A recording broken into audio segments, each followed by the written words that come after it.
I'm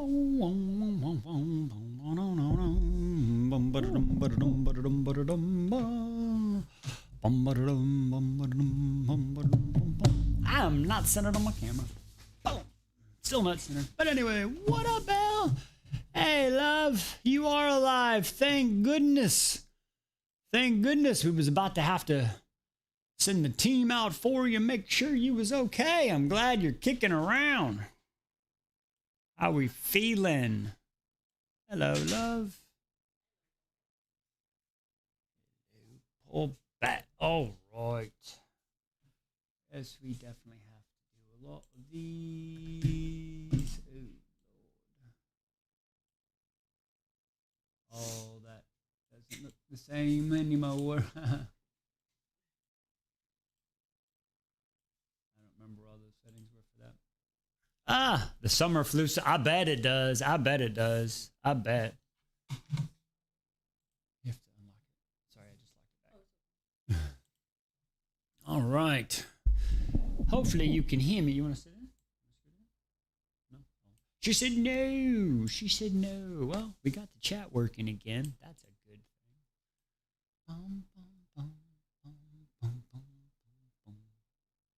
thing. Oh man, it's been raining here. It has been so flooded. It's been weird. I don't know. It's been a weird week. What do you think? Oh, you're doing stuff. I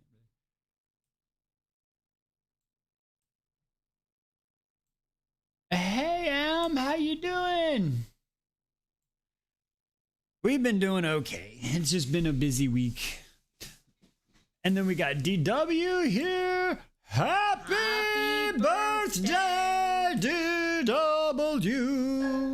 Woo.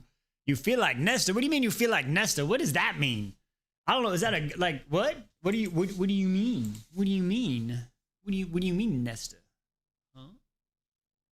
That's wild. Ah, stairs. That okay. I understand that. I understand that. You can take the keyboard, babe. You can take. I don't remember where we had the. I don't remember where we had the fade, all that stuff. I don't remember where that was. Yeah, I cropped out the. You have 3 floors on the house now. That's cool, but not cool at the same time. Like that is cool, but not cool. I don't know if I want to do 3. That's a lot. That's a lot. Okay, so. Wow. DW, did you do anything exciting for the birthday?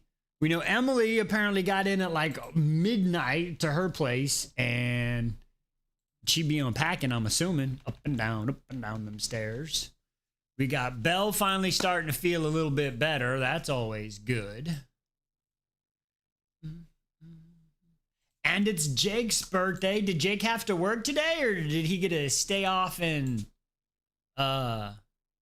help unload and stuff? So the lady who saw my TikTok I did today gave her friend my heck yeah, Allie Grace. Woo, let's go. Good job. I told you. Way to do it.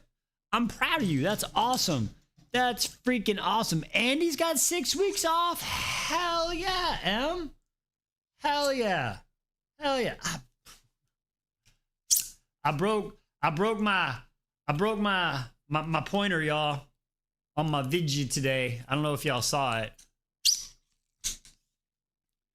You worked in the morning, chilled in the afternoon, watched the soccer game, took a nap. Respect it. I like it. That sounds like a good day. We've encouraged you. Well, good. I'm glad we encouraged you and keep doing it.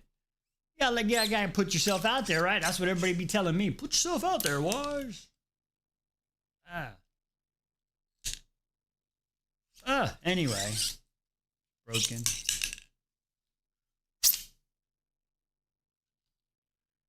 Boom. You want to put Ornisha back? We have to download one again. I don't know. That's the only, we have to re-download one. So you might probably. Yeah, that's what I was saying. I just noticed on here, it just looks so dead now. There's just nothing there. It's pretty funny. Okay, sorry. Okay, usually me putting out. Ow, Allie, you are very roll. Allie, Allie, Allie, Allie. Oh, that's hilarious. Rune Danon, Crown Prince of the Valbaran family. Gotta learn those.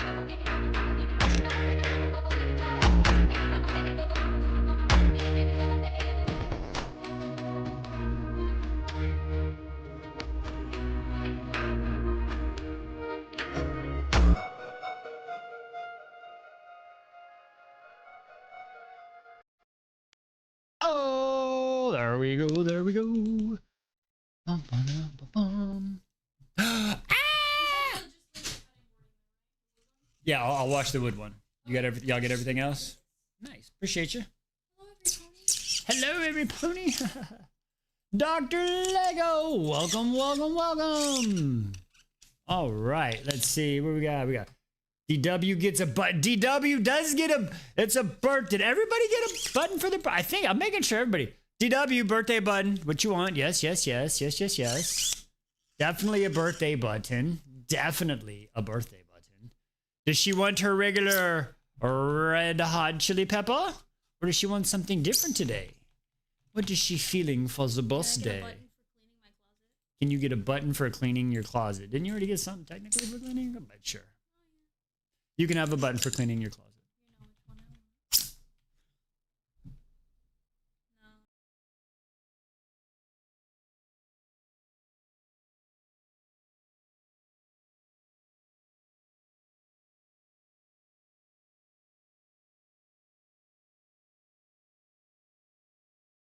Good, good. You didn't talk because I was talking. I didn't want to We'll talk be over talking. Oh, DW, thank you for the confetti. I hit my phone at Ori's corrects list. That's funny. That's funny. What's up, Pixie? How we doing tonight? How's D2 going? Hope you're doing good. Puffs. Puffs. Don't talk to you about puffs. You wore the shirt. Wait, what? That you have to explain that one. Ah, okay. Ew. Why am I wearing a shirt? Oh yeah, because I have to clean my room. Gotcha. Makes sense. Valid. I like it. Picasso. Yours corrects list to loss. That's crazy. I'm glad you're doing good, Pixie. Awesome, awesome. You went down the D2 rabbit hole again? Hey, I respect it. No, that's the. I just don't remember. Do you remember how we got to? Didn't we get rid of the background? Didn't we lighten it up a little? Yeah, we did that in the build itself. You left me alone. In Castro Labs. So that would be. No, I'm just saying. So that like I was here and I couldn't find that in here. Okay, so that's in there. Interesting. Okay, cool. Well.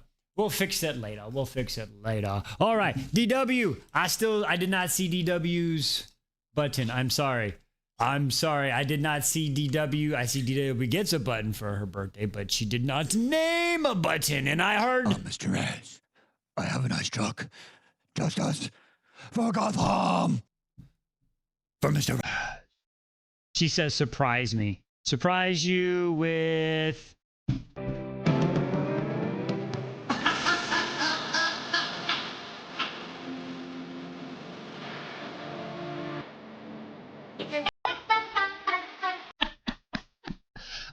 Okay, I'm sorry. Here, I'll give you a good one.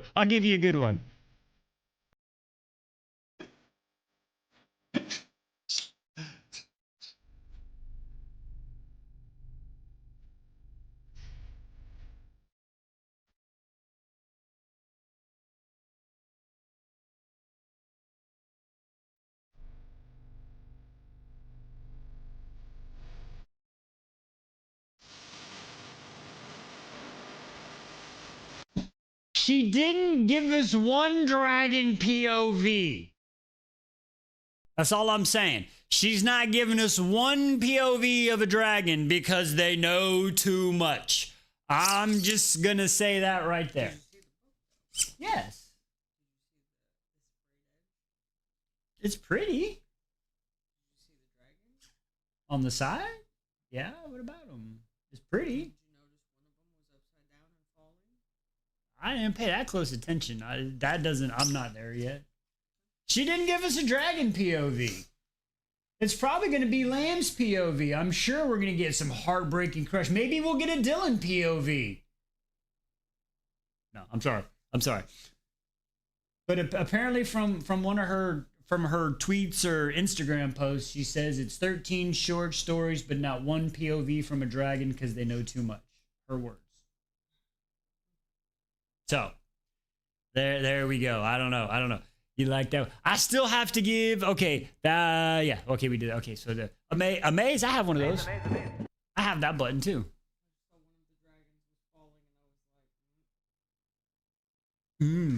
So. Okay. So. Rebecca. So. Hurts hair.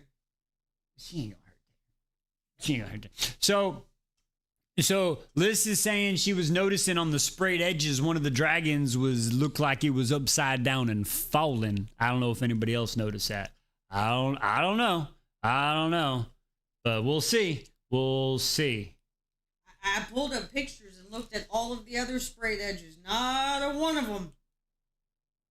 So but see, that's weird though. That It's an outlier. right. But she said there's no POVs of the dragons in this book. No, I'm just saying. So that's crazy to put the Easter egg like that one, and then So what kind of tail does it have? It's got a morning star tail. All right. So who all has a morning star tail? Is Toothless going to be in this one? I wish Toothless would be in this one. You know what I'm saying? Toothless is a pretty cool dragon. I like him. He's a pretty cool dragon. Mr. Raz. Okay, so y'all, they're like, I have a challenge. I think, and I'm gonna need y'all to tell me if y'all support this idea.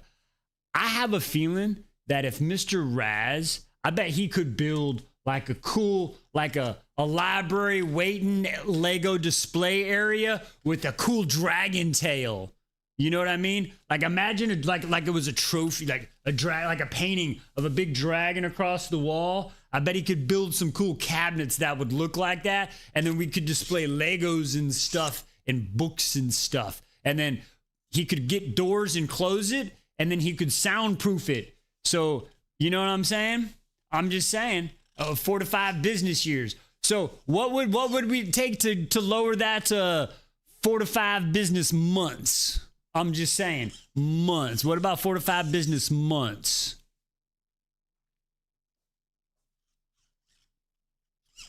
You gonna say hi? Everybody say hi. I wave. Oh, okay. You want to come in? I mean, you always sit so far away. You're so far away. Probably a new house. Oh, okay. Okay, so you're saying there's a chance. Okay, did we hear that? Did you hear that? They're saying there's a chance. He didn't say no. He said a new house. Who's moving? Nobody, but we were thinking of maybe building like a reading lounge room in his house. And he was like, oh, we'll get a new house. I was like, yeah, it's a good idea. Now, but just think about this. If you got a new house, you could probably get a bigger garage for a bigger truck. Ooh. A lot of big trucks in Texas. Ooh, bigger truck and a bigger garage. Could you imagine like a 450 Platinum Edition or something like that?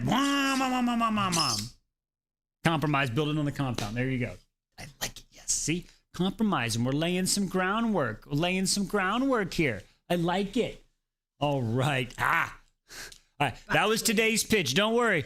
Every time. You're going to get a pitch from me every time, Mr. Raz. I'm telling you. I feel so bad. Did y'all see the videos? Apparently have not been doing good today and yesterday. They've not been doing good. So, I am here for you. Yeah, anyway, digressing. We're going to finish tonight, y'all. I'm at 55. We're going to start with 55 tonight, and we're going to finish. We are going to finish. Are we excited? Are we excited about that? I'm excited. I've really enjoyed this book so far. Where are you at? Almost caught up. Are you too fast? You almost caught up to me?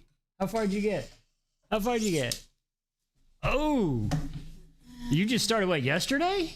She started yesterday, but see, I still have Technically this morning, 'cause I only listened to one chapter yesterday. That's right. Yeah, I'll finish it. I set it up.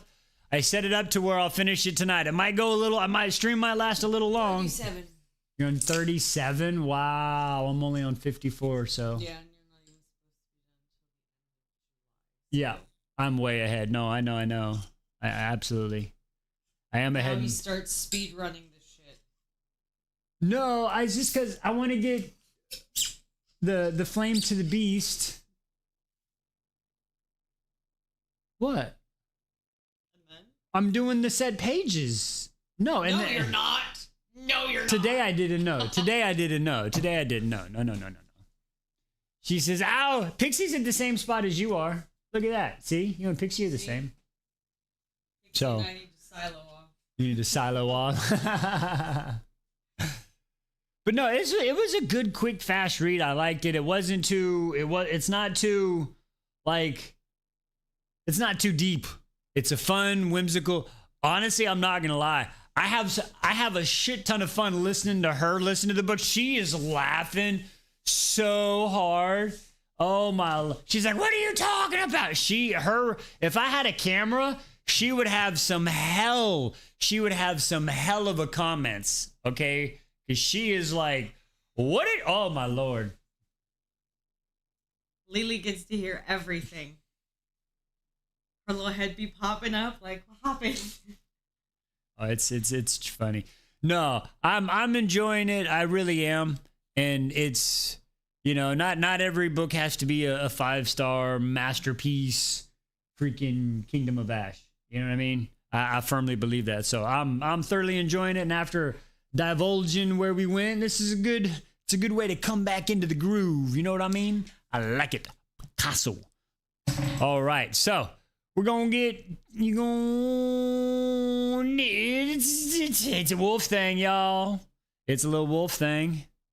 Just video Lily. Right, put a video on Lily. That's funny. All right.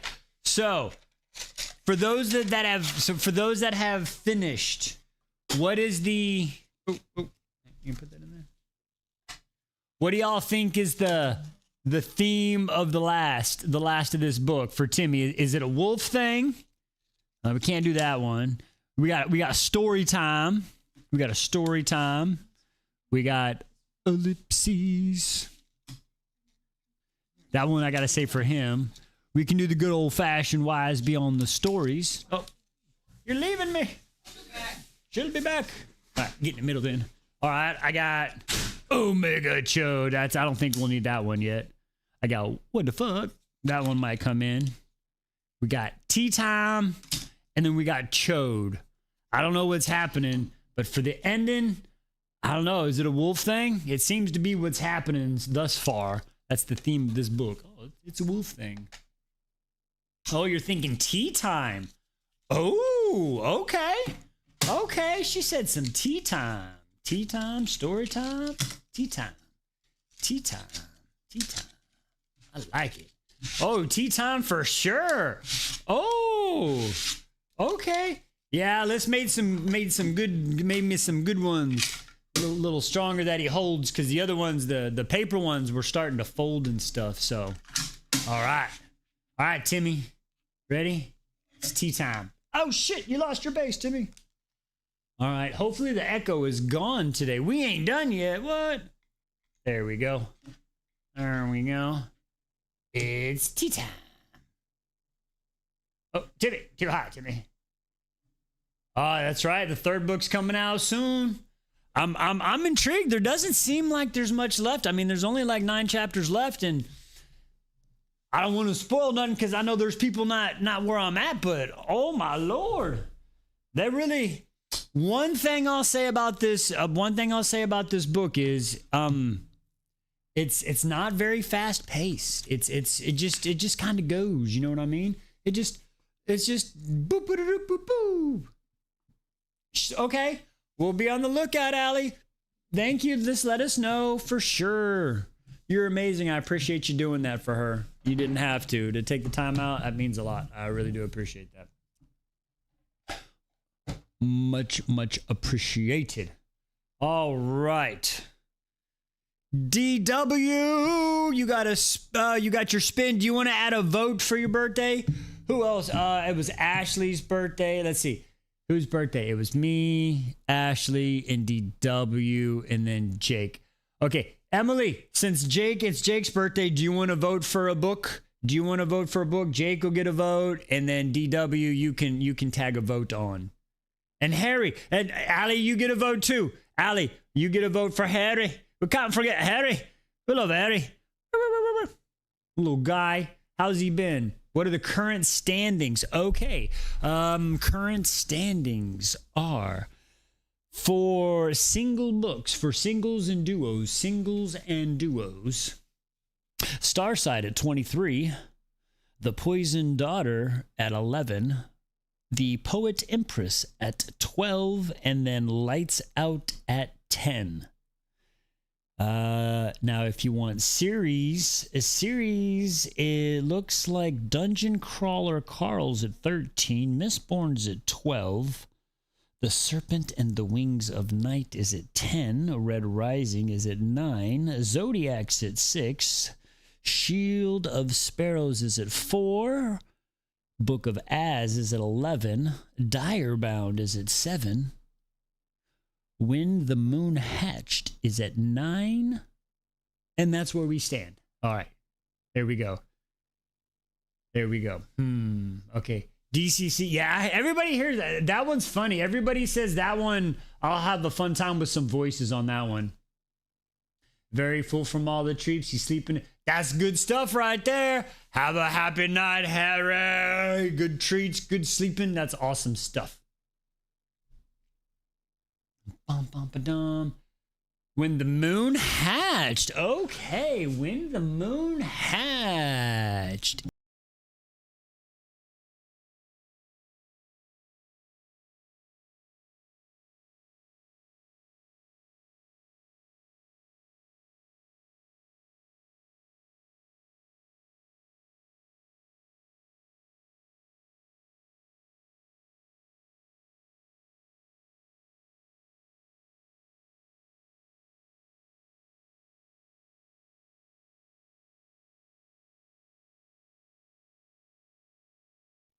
Oh, Rowan.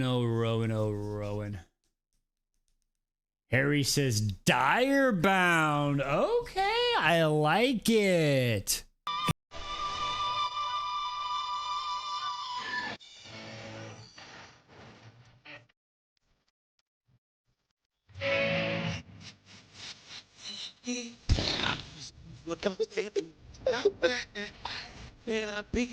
I'm just following my destiny.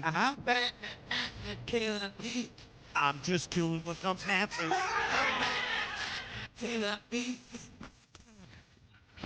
Ooh, I don't know. As soon as we get Em back in the chat, we'll ask her, and she can pop that vote in there for sure. For sure. All right, now we gotta get this ready. Fucking candle, y'all. I'm telling you, it's like an addiction. It's crazy.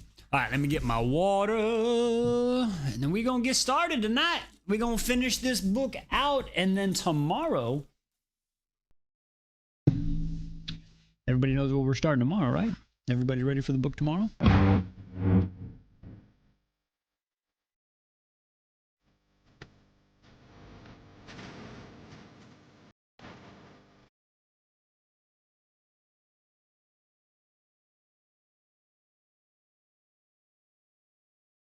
Good night, Pixie.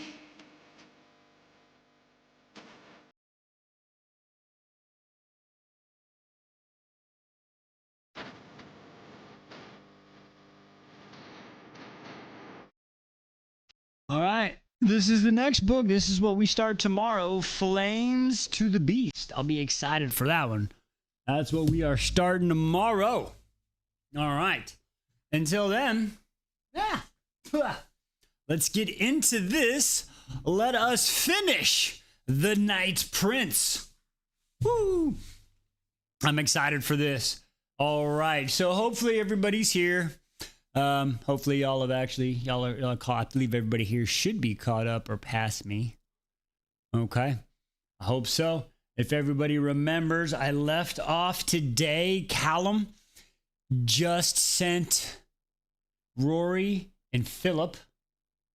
Just said, all right, y'all gonna go look for the heart of the moon, which I think is definitely her now. With the other people saying the blood of the moon, I think it's her blood. They need her blood.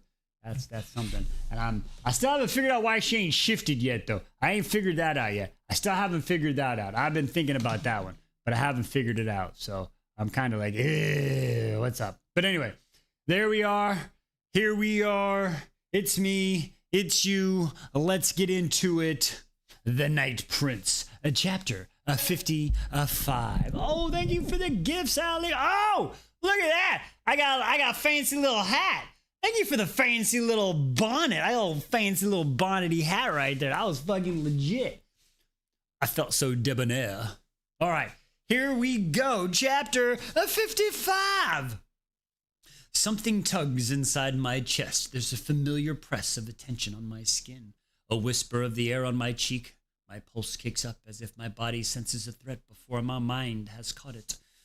I open my eyes. The night is thick. I must have turned on my side because pine needles dig in my cheek. The fire burns low and the orange embers glow in the darkness. The trees sway overhead.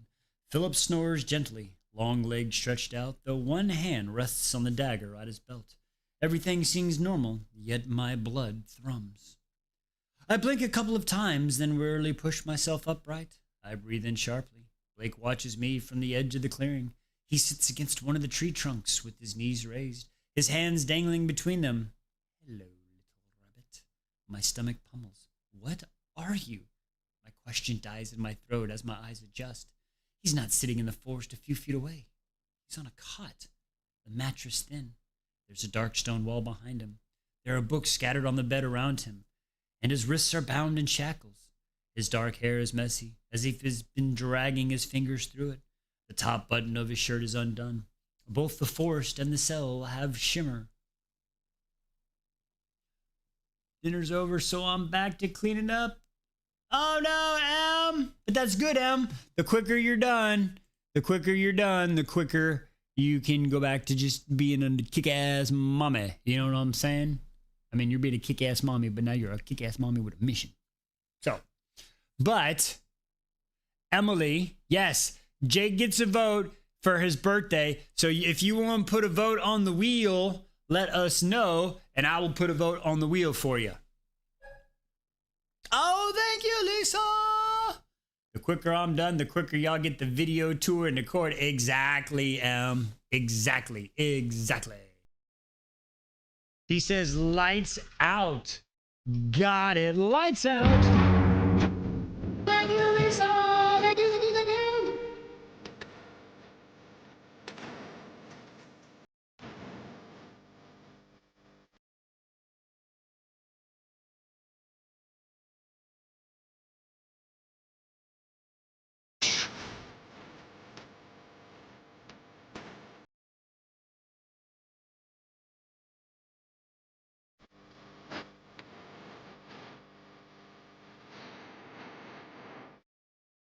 Hey, welcome, Jessica. Welcome. All right, let's get back to the story. All right, so he's sitting on a cot. His shirt is undone. Both the forest and the cell have shimmer to them, it's like I'm seeing everything underwater. The sound of the stream nearby echoes in my ears, and everything feels far away. This is a dream, yet I have no doubt that the wolf before me is really Blake. Panic twings inside me. It's not just because of the aftermath of our shared dream. I don't want him to know where I am. I believe Callum. Blake will come for me. When he gets free, I can't face him. He tilts his head to one side. Weren't you going to say goodbye? I thought it best I did not. I waited for you. I thought you would come. I shake my head.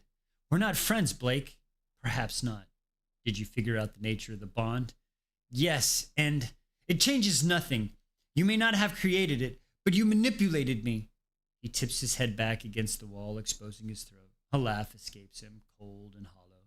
It echoes around his prison. You still believe that? It's true, is it not? I sit straighter. Twigs crunch beneath me, stones digging in my palm. Miss McDonald told me it needed to be accepted to come into effect. That's what happened that night when James bit me, isn't it? I think of the light I saw in the depths of my subconscious, and I remember Blake coaxing me to take it.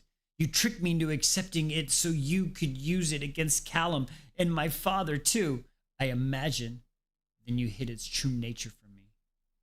Perhaps, he shrugs. Or perhaps I merely used the bond to save your life because I was the one who could. Perhaps I've suffered the consequences of that decision every day since. Excuse me. What a perspective. Anger stains my cheeks. You ruined my life. Do you think you have not destroyed me? I shake my head. You're playing games, Blake. You said as much. Yes, but it's not the game you think. And my part in it, is it over? He clasps his hand together, and the chains bind him rattle. And the chains binding him rattle. Regret flickers across his features. No, I don't think so. It doesn't matter. You will not find me. Darling, I will always find you. His gaze flicks from me to my surroundings. Your master lets you go? Then, fool. He's not my master. Where are you? My laugh is as cold as Blake. I'm not going to tell you, am I? Come back to me. A dimple punctures his cheeks. We can figure this out. Together. No! The trees don't grow that tall in the Southlands. Whatever your destination, he would have sent you north first to avoid Alexander's army. Panic tightens my chest. Yet I assure myself that Callum won't free him until days have passed at least.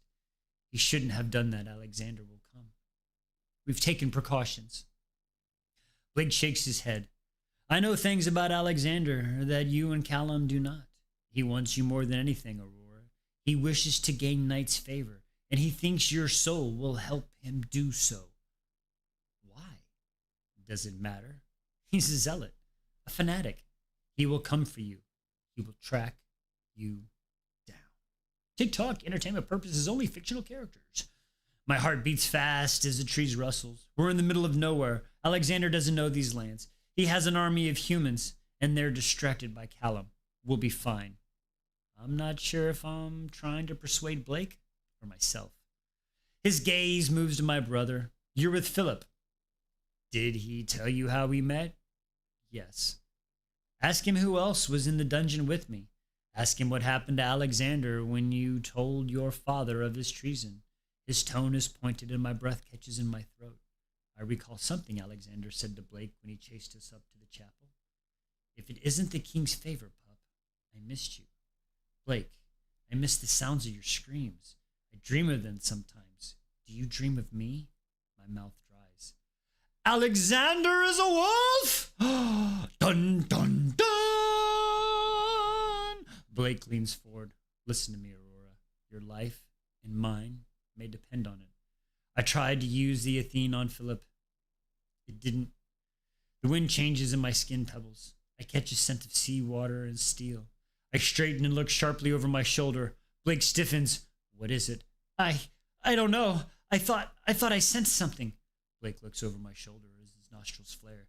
He jumps to his feet, uncharacteristically panic etched on his face. Aurora, you need to wake up now. Get away from... Male voices echo in the distance. I stumble to my feet. Blake!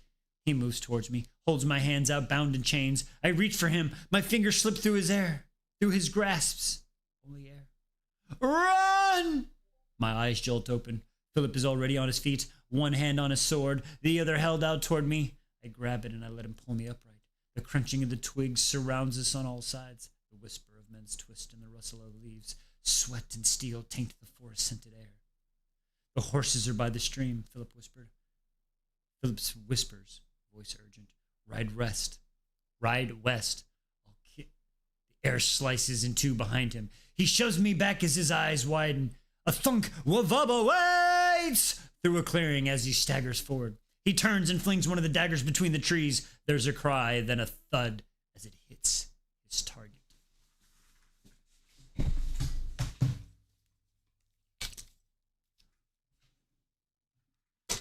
Gotta be prepared. Gotta stay safe. Never know what could happen. I don't want to catch a stray dagger or some shit. My heart pummels. There's an arrow protruding from Philip's calf. Oh no! He pulls it out. Go! I'll follow. Together. Come on! I grab my arm. He limps towards me just as someone slices through the air once more. Philip takes me down with him as an arrow sinks into his side. A sword flings across the clearing. Fuck! I try to drag him to his feet. Footsteps crunch towards us, and our gazes flick up. A figure emerges from the shadow-drenched trees, packed with muscle and dressed in finery embroidered black coat with a borderland symbol, a star etched upon its breast. Alexander smiles.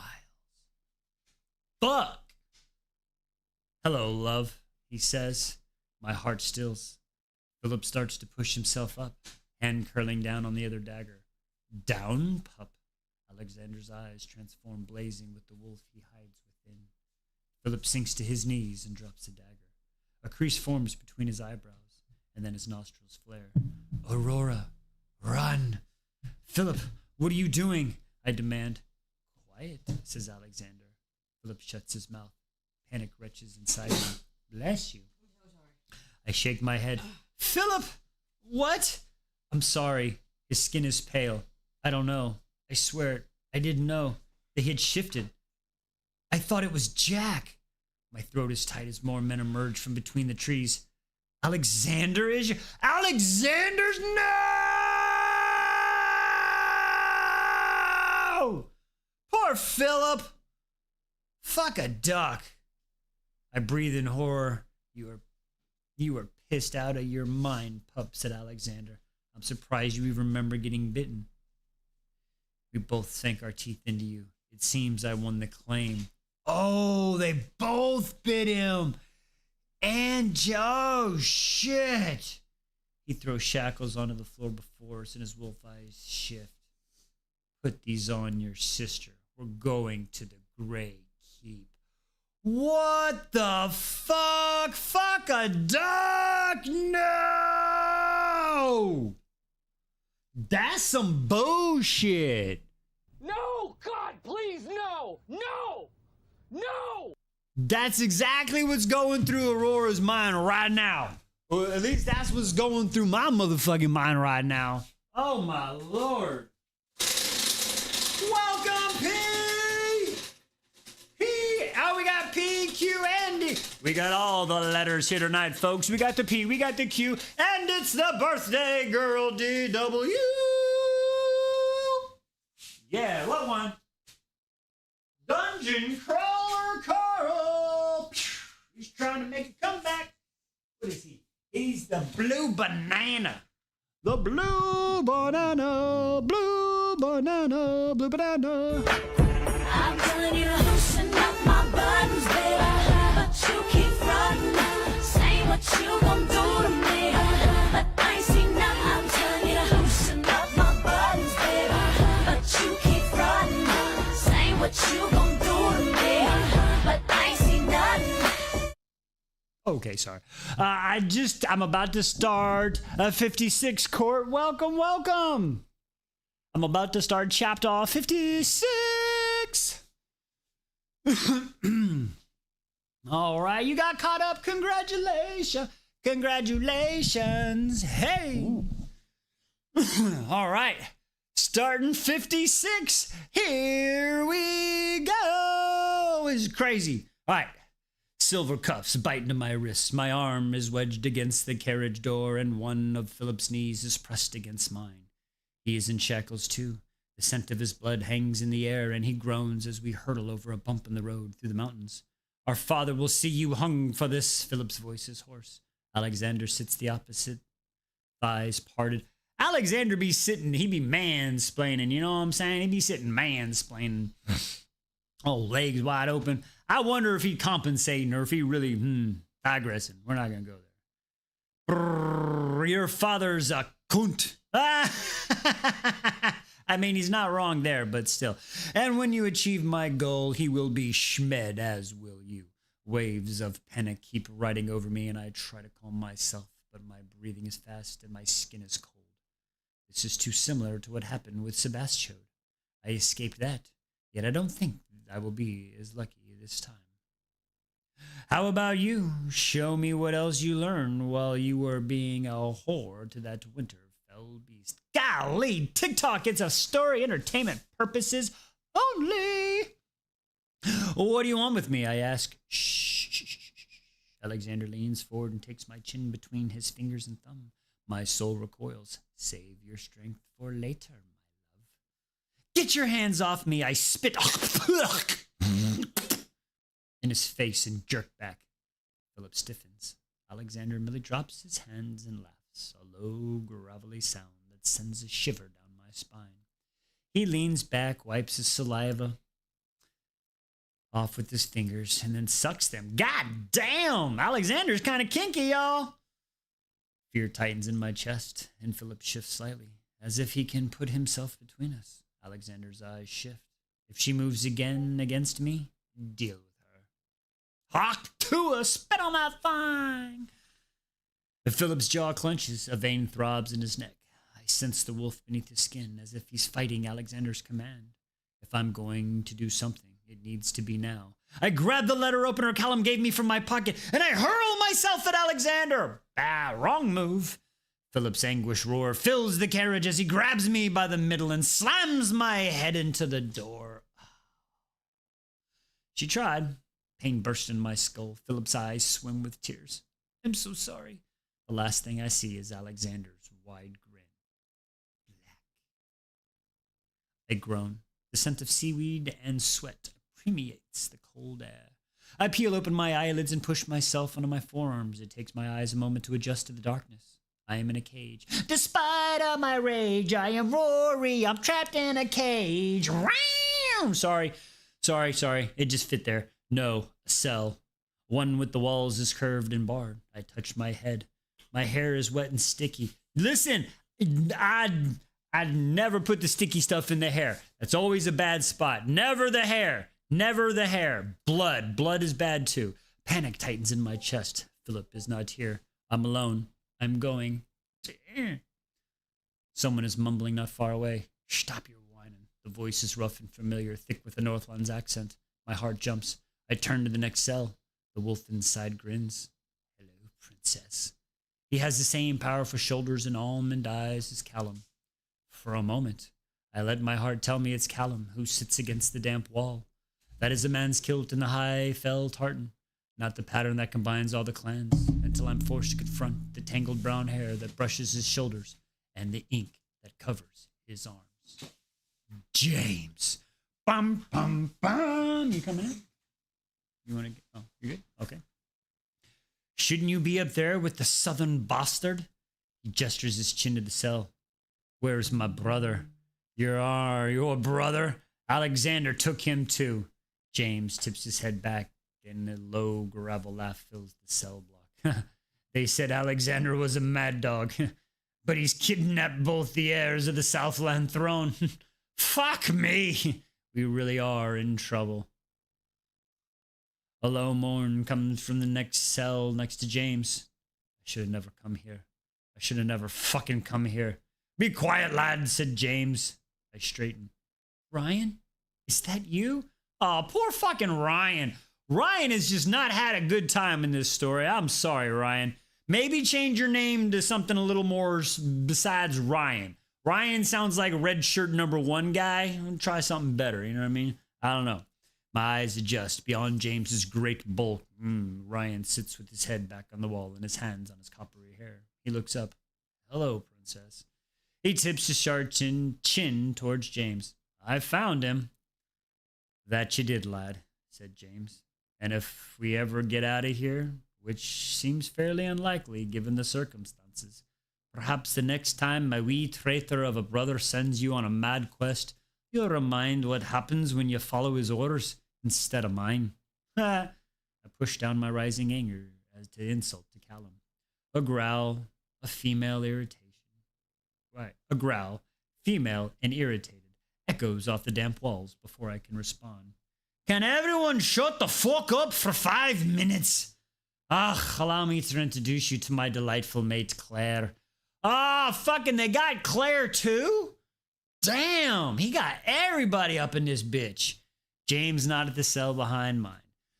The woman snarls at James through the bars on my other side, as far from the pristine, well put together Alpha I met at Lowfell.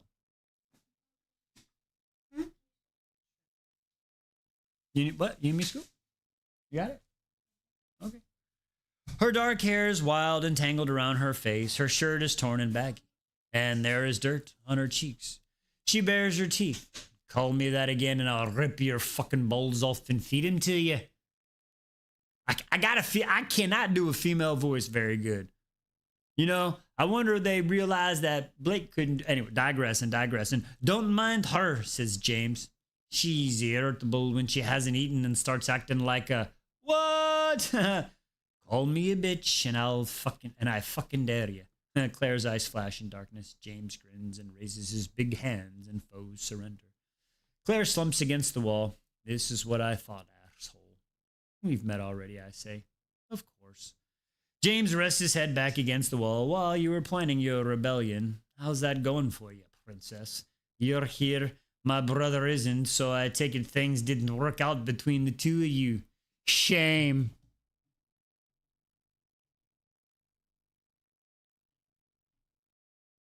What the heck? The button didn't work. What? Oh, there we go. Shame. Shame. Shame. Oh, shame. Didn't know why it didn't work the first time. Anyway, digressing. All right. Claire laughs. To my surprise, James laughs too. No, they haven't. I narrow my eyes. You lack honor. You told me you'd let me stay in your kingdom if I schmilled Sebastian. I did as you asked, and you broke your promise. I am not sorry for it, and I'll do it again. A snarl scrapes my throat, and the corner of James's smug mouth twists. Callum should have schmilled you, I say.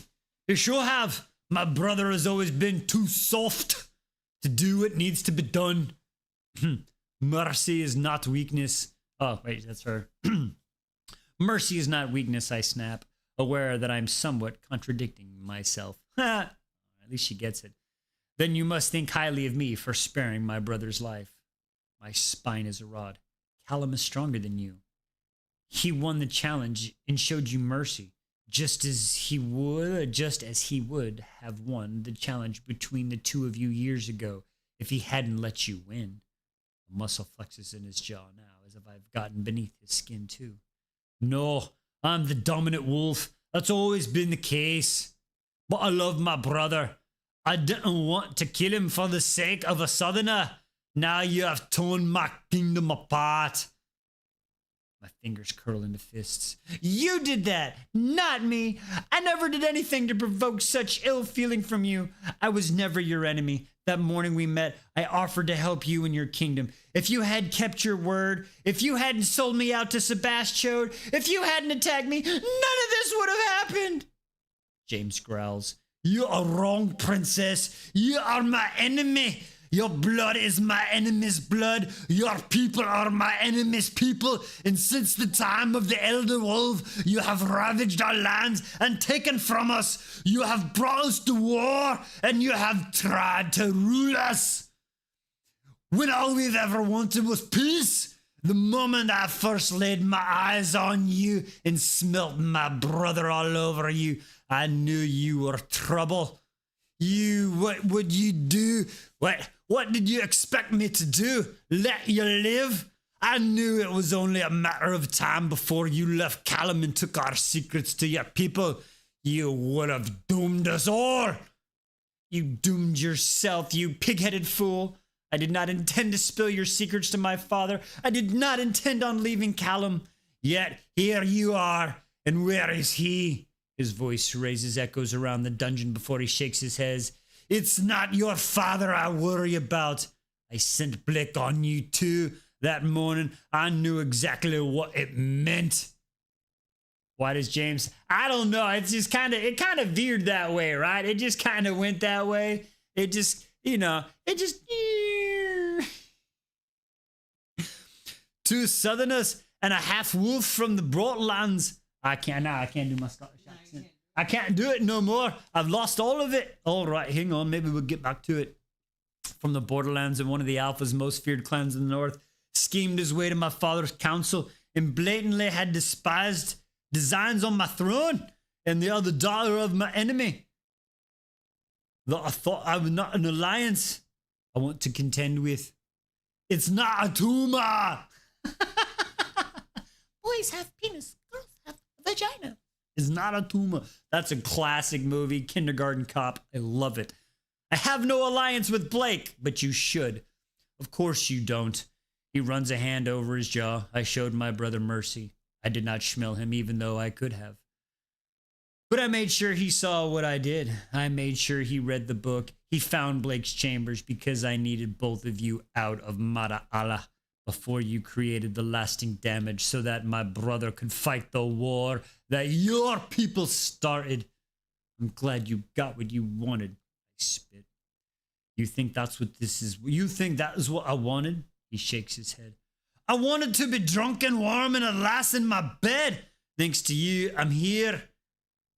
You were a threat to me then, princess, and you're a threat to me now. The torches that line the wall flicker and dim one by one, and James shuts his mouth. The shadows thicken, and I feel them, and cloud and restlessness withering like snakes over my body. A low grasping hiss travels down the corridor, and the hairs on the back of my neck stand on end. I think about the bit of shed skin that Blake picked up when we found ourselves in the night prison. A hole is carved in my chest and the darkness slithers up through my nostrils. That's a wild thing deep within my soul that tries to break free. I can't afford to lose consciousness. Not here, not now. I clench my fists. I dig my nails into my palms, drawing blood.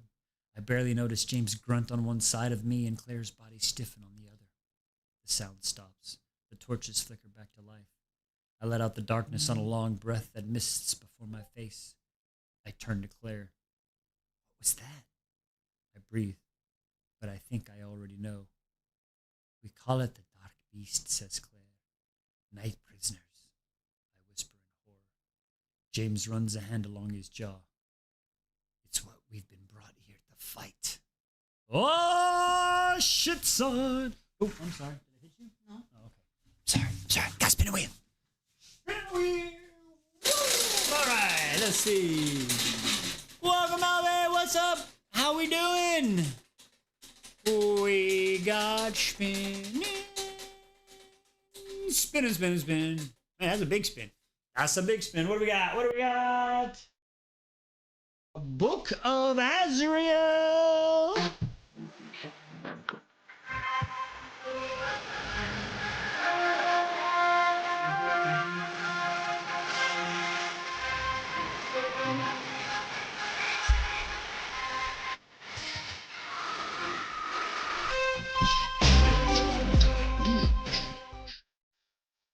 All right, let's get into it. Chapter 57. Let's go. The hours bleed together. I bring my knees to my chin and clutch my legs in an attempt to keep warm. The torches flicker on and off. I've never been this cold before. My head throbs as blood trickles from the wound Philip gave me, then dries on my cheek. No one speaks. Despair hangs in the air. Acid and heavy. James mumbles something every so often. Ryan whimpers. I just want to sleep. I fall between the nightmare I'm trapped within and the terrors that haunt my dreams. Both are dark and restless, filled with prison cells and darkness. They plague me until I can no longer differentiate between the two. All I can feel is the cold, oily terror that curls like a snake in my chest. It suffocates whatever wolf I have within me. It whispers that I will die, that no one will care, that my life will have amounted to nothing. All of this has something to do with the night god. Callum told me that his acolytes used to sacrifice wolves to gain his favor. Does Alexander intend to sacrifice me? Will he schmill my brother too? Alexander must have guards. Perhaps I can persuade one of them that schmilling the heirs to the Southland's thrones would be ill-advised. I don't want to use the name and the title of my father, the man who schmilled my mother, to save myself. But I don't want to die either. I need to save Ryan too. My mind is frantically whirls through every possibility until dots dance before my eyes, and I slump against the wall. Hopelessness crashes over me. I hear my mother's voice echoing in the darkness. Excuse me. Have courage, little one. I don't know how much time passes before footsteps approach the door. Hooded guards enter the kennels, and I open all the doors except mine. Wolves are dragged into the corridors. They are too weak to fight. They are shackled, and the collars are placed around their necks. James grabs the bars to my cell before he's led away. Does he know you're here? He asks hurriedly. Callum? James looks at me pointedly. At the guard shoves me forward. No, not Callum. Darling, I will always find you. Cold darkness spreads through my veins. Yes, he nods. I try and buy you some time. What are you going to do? Ryan asks behind him. You're going to do nothing, lad. Chained together, they're led away. Excuse me. A key turns in the lock, and I jerk my head upright as finally someone comes for me. I spring to my feet. Listen, I don't know what Alexander has told you, but I'm the Southland's princess. My father would reward you greatly if... The man who walks into my cell looks like a phantom in the dark robes with the hood that conceals his face. He grabs my arm. His fingers tighten painfully around it. I catch a glimpse of a tattoo, a key with a crescent moon and the bow on his wrists. Knight's symbol. My hope flickers out. Alexander's guards are zealots like him. We don't answer to your father, he says. He drags me into the curved corridor. Are you going to sacrifice me to your gods? My teeth chatter with the cold as he drags me up some stairs. We need to check you're the right one first. The right what? A man says nothing as I'm pulled through a door and down the corridor lit by flickering torches. The walls are damp and coated with layers of lichen. The scents of salt and blood hang in the air, and there is a noise ahead. Shouts and jeers and rattles of metal and roars of pain. Ahead, two cloaked figures guard the exit of the corridor. I'm shoved past them into a dark amphitheater, and the echoing roar is almost deafening. My heart stops. The wolves are on their knees in the circle, beaten and bloodied, chained, perhaps 20 in total. I search for Ryan, but my attention is stolen by the cloaked figure who watches them. Watch me from tearing seating. Alexander sits on what looks like a stone throne on the other side of the circle. My brother is on his knees, in chains. Beside him, he is no longer wearing his coat, and his shirt is bloody. Torchlights flicker across his pale face. He lurches towards me, but Alexander hisses something, the wolf glinting in his eyes, and Philip slumps back down. I turn to stone. I shake my head and edge backwards. There are two spots bolted to the stone floor in the center of the amphitheater. Shackles dangle from them. Besides them, a cloaked male stands with a silver-tipped whip in his hand. No! Alexander stands. Our special guest has arrived. His grin widens. Time to have some fun, love. If you survive, you can meet an old friend of mine. He nods at the man who brought me here. Tie her up, and we can begin. God damn and baby Jesus.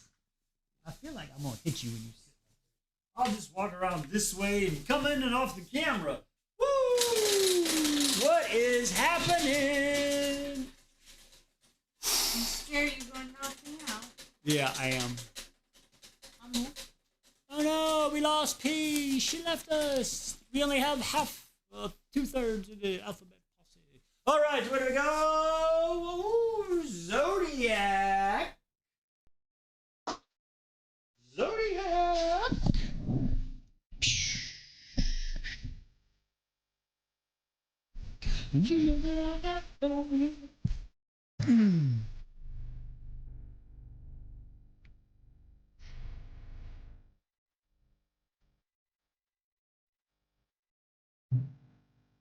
That's your favorite button?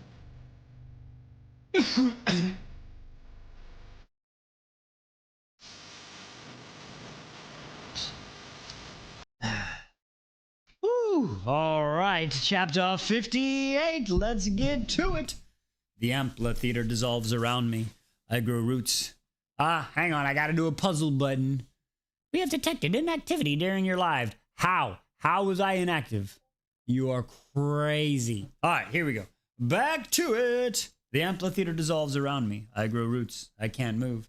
The cloaked figures jeering in the stands behind the darkness. The wolves on their knees, clinging their chains, fade away. I am the one of the holy rooms in the church of light and sun, and the high priest leans against the altar with the crop in his hands. You have sinned, child. I stagger backward, shaking my head like a mindless beast. But I hit a hard chest. A clammy sweat breaks out on my skin. No, no, no. I cannot, not again. Hands curl around my upper arms, and it is not the cloaked male who brought me here, but the sister of the church draped in their white robes dragging me forward. I jeer back and I twist my ankle. I barely feel the pain. I'm thrust between the posts. I'm screaming. I think. Two men grab my hands and roughly raise them above my head. There's a clink and a cold bite as the shackles close around my wrists, and I'm trapped chained between them. It's too late. All the thoughts of dignity, of keeping my fear inside, slam from my mind. I cannot do this. Don't make me do this. I take a deep, shuddering breath. I am ashamed that tears fall down my face. Men are jeering and they're laughing at my distress. Alexander is saying something, but I can't hear him over the roaring in my blood. I take another deep breath. Then another. I close my eyes and feel the sweat. Hang on, I think I accidentally hit the purr. I cannot do this. Don't make me do this. I take a deep breath, shuddering breaths. I'm ashamed the tears fall down my face. Men are jeering. I take another deep breath, then another. I close my eyes and feel the sting of cold air. I smell the lichen and the wood smoke from the torches. I focus on the bits of shackles against my skin. I let the stone beneath my boots ground me. I peel open my eyelids. Alexander stands in front of me and almost choke on my hatred. I can't stop this from happening, just like I couldn't when I was a child. I will not beg. By the throne. Philip is trying to get up, but his wrists are tethered to the metal rings in the stone. Blood trickles from his nose. Someone must have hit him. I'm surprised he's trying to save me, as he didn't when I was a child. Why? I ask. Alexander brushes a tear. Well, not what? Alexander brushes a tear from my cheek with his thumb.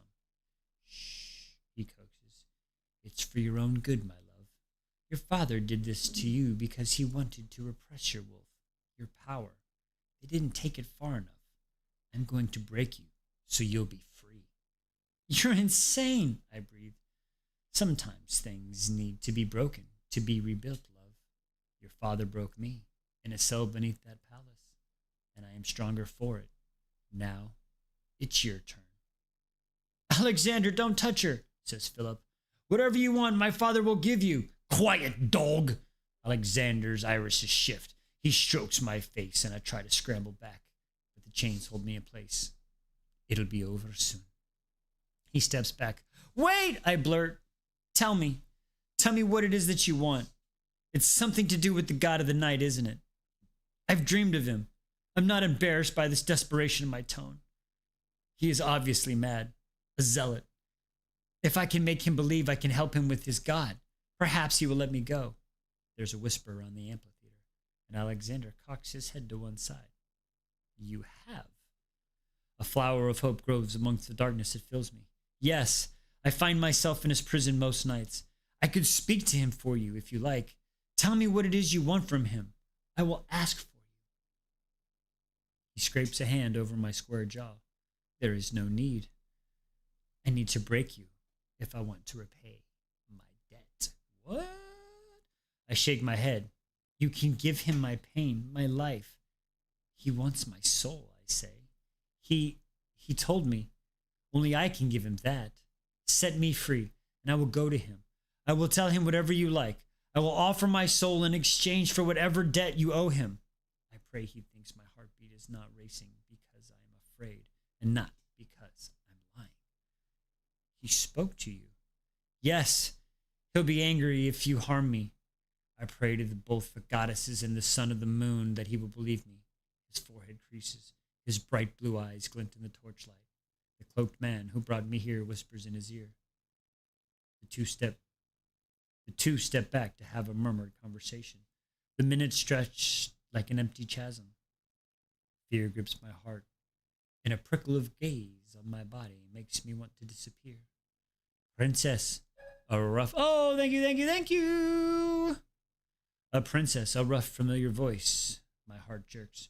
James is on his knees, tethered to the floor by the entrance of one of the 4 corridors that cut through the stands. His wrists are bound, and there's a metal collar around his neck. Your wolf? His eyes shine, the beast behind them. The wolf part of you will protect you from the worst of it. I can't, I whisper. What's up, Swanson? You can. You fought me. You can. You fought my Athen. Back in the manor. You're stronger than you look. Alexander strolls back towards me. He smiles almost lovingly at me. Nice try, love. I know you're afraid, but it must be this way. I'm falling. My stomach pummels and the darkness claims me. Philip is shouting something. Alexander steps back and the man with the whip stands near me. I'm losing feeling in my hands, but I manage to clench my fist.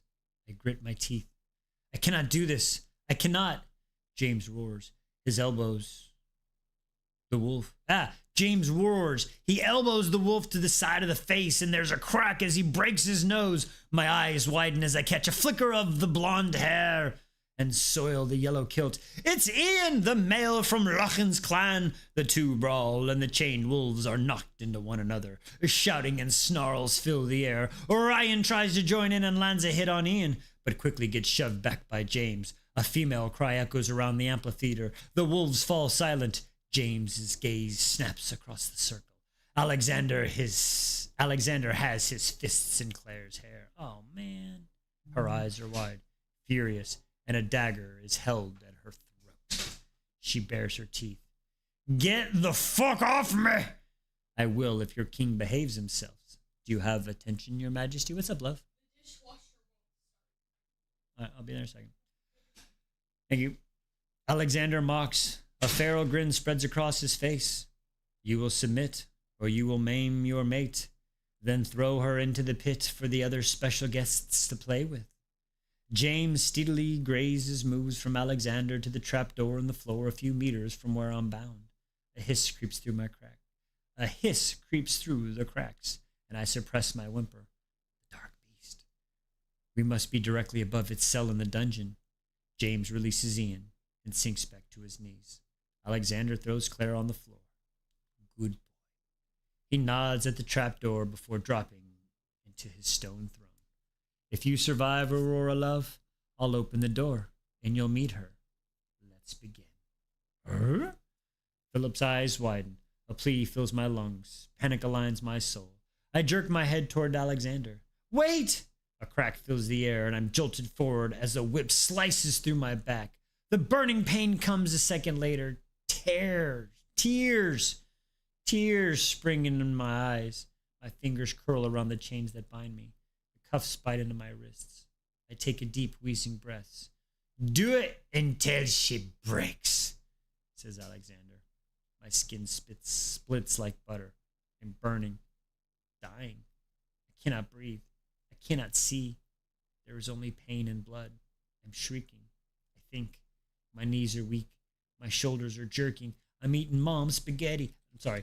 In their sockets, my fingers are numb as I clench the chains. Tears stream down my face. I try to recite one of my mother's stories, but the pain is too great. I cannot focus on anything but my body being broken.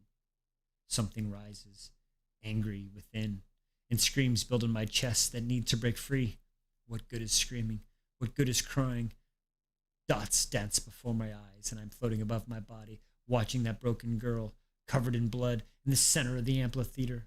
My vision darkens, and I don't know if it is my life leaking away, or if it is that thing beneath the arena that is making torches flicker. I can watch no more. I can bear no more. I retreat to myself. I hide within the emotions of the wildness I have contained since I was a girl. I coat myself in armor. I turn myself to stone. I let my soul flicker and blink out. Alexander roars. The noise stops. The onslaught stops. I'm limp. My hair sticking to my tear-stained face. My arms pull out their sockets. My back is on fire. My back is on fire. Sorry. Sorry. Why? Stop.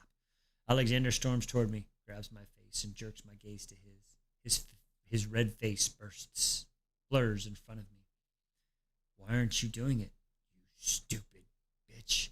He backhands me and my head snaps to one side. He grabs me again. I know it's you. It has to be you. Show me your power. Show me your fucking power or I'll rip out your... There's a gargled noise behind him. He turns. A blade protrudes from the neck of one of the men guarding the exits. His hood has fallen. Blood dribbles from his mouth. It spills down his chin and puddles between his boots. His eyes widen. Shocked. In a full fluid moment, someone pulls the blade out. He slumps his knees before his face planting to the floor. Blake! Ha ha ha ha! Blake stands behind him. His face is a fury incarnate.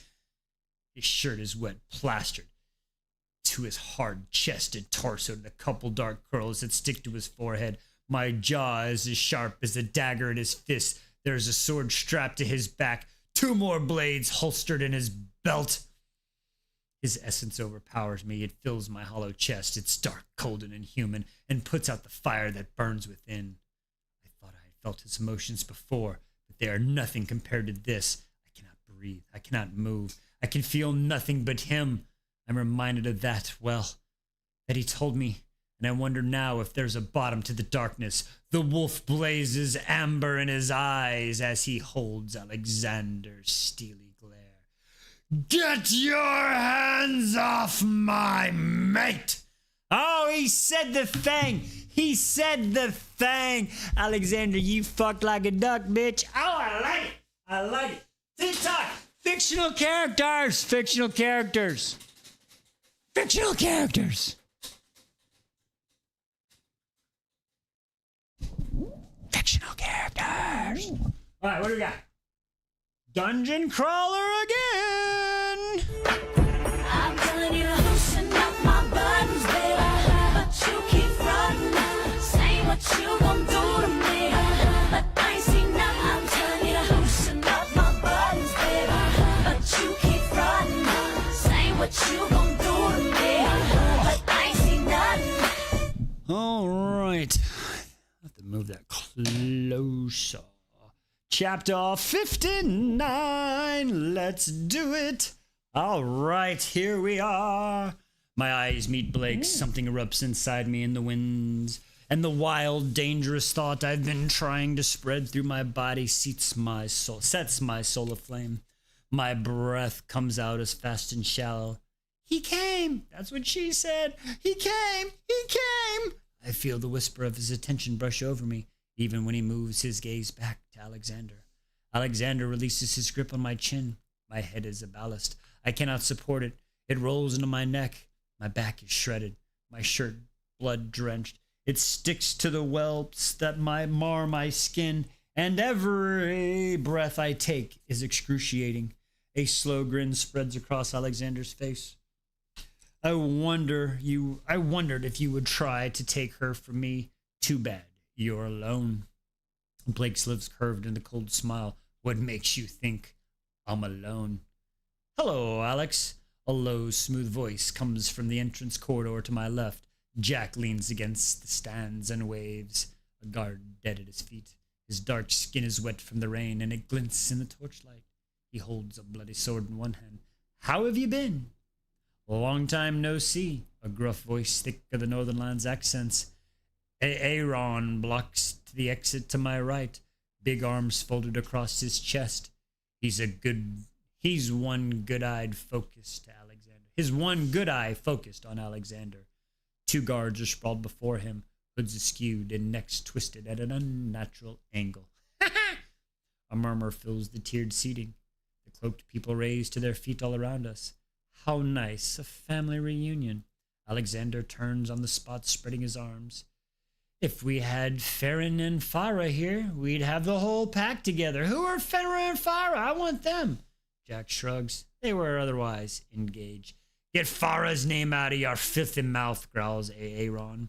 Alexander laughs, still pining that bitch I see. Too bad. She rejected ya. Whatever, Aaron growls a response, fades into the background as Blake bends down and plucks something out of his pocket of the guards of his feet. And plucks something from the pocket of the guards at his feet. It glints in the torchlights as he tosses it to James a few feet away from him. It's a key. It's not Aaron, but that's what I'm just naming him Aaron. You know what I mean? It seems to fit. It seemed to fit good. You know what I mean? No, no one you don't trust leaves here alive, says Blake quietly. Wolf or man. It's his name now. They're enemies. They despise one another, and I think James is going to say something unsavory to Blake. He nods. Except for you, presumably, he says under his breath. Blake smiles coolly. Except for me. James raises his shackled wrists and sticks the key into the locks of his collar as Alexander turns back to Blake. You want her, brother? Come and get. There's a flicker of steel and swish of blades, and something slices the darkness. One of Blake's daggers plunge into Alexander's torso, the other in his inner thigh. He staggers back. He grips one of the knives and pulls out, then slumps to his knee. Blood pumps quickly out of the wound and mixes with mine on the floor. He clamps the gash with one hand while moving his other to the second dagger hilt and sliding it out of the feral groan. He laughs. You're a fool, brother. You can't kill me. His voice is hoarse as he glares at the stands. Kill them all, except the princess. She is mine. Chaos erupts in the amphitheater. Cloaked humans flood down the stands. James has passed the key around, and the wolves are already freeing themselves and tossing their shackles aside. James is on his feet, roaring as he strangles a bonded man with his chains. He charges towards Claire. Jack blocks the blade of one of the acolytes and slices down towards one of the prisoners before he pulls Ryan to his feet, sticks another sword in his hands. Excuse me.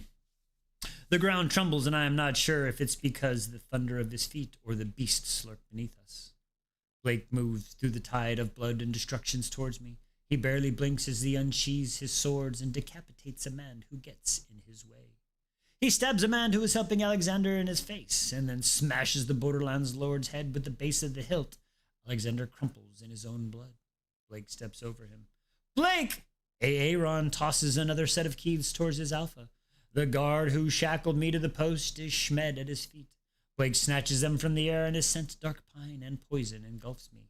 Keep an eye on Alex. He can't die or we're fucked, says Blake. Aye.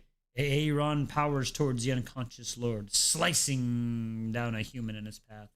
Blake presses himself against me, warm and solid, as he reaches for one of the shackles. There's a click, and my hand falls loose. My legs buckle, and he hooks an arm around my lower hip. Careful not to touch my back, as he frees my other hand. Gently, he lowers us to our knees. My blood and Alexander's seeps into our breeches. He searches my face. He brings his hand to my cheeks and brushes away the tears and blood with a pad of his thumb. My throat tightens. You came. Did you truly think I would not?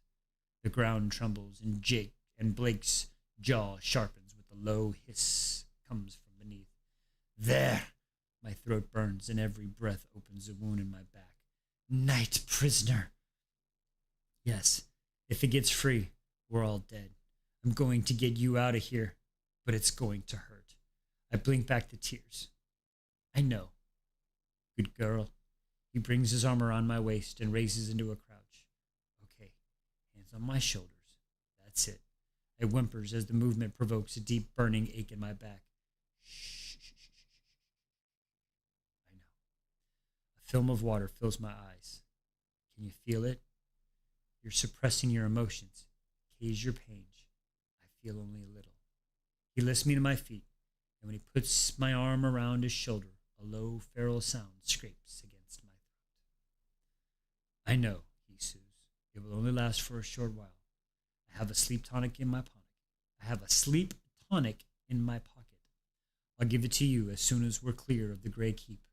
Come on. We start to move. I grip the collar of his shirt tightly, and every time my side bumps into his, I whimper. Every step is torture. My knees are weak, as if his hand was not firmer on my whip. I would fall. Men and wolves blur around us. Black coats and kilts and change, and Aaron is by my brother, pulling him to his feet.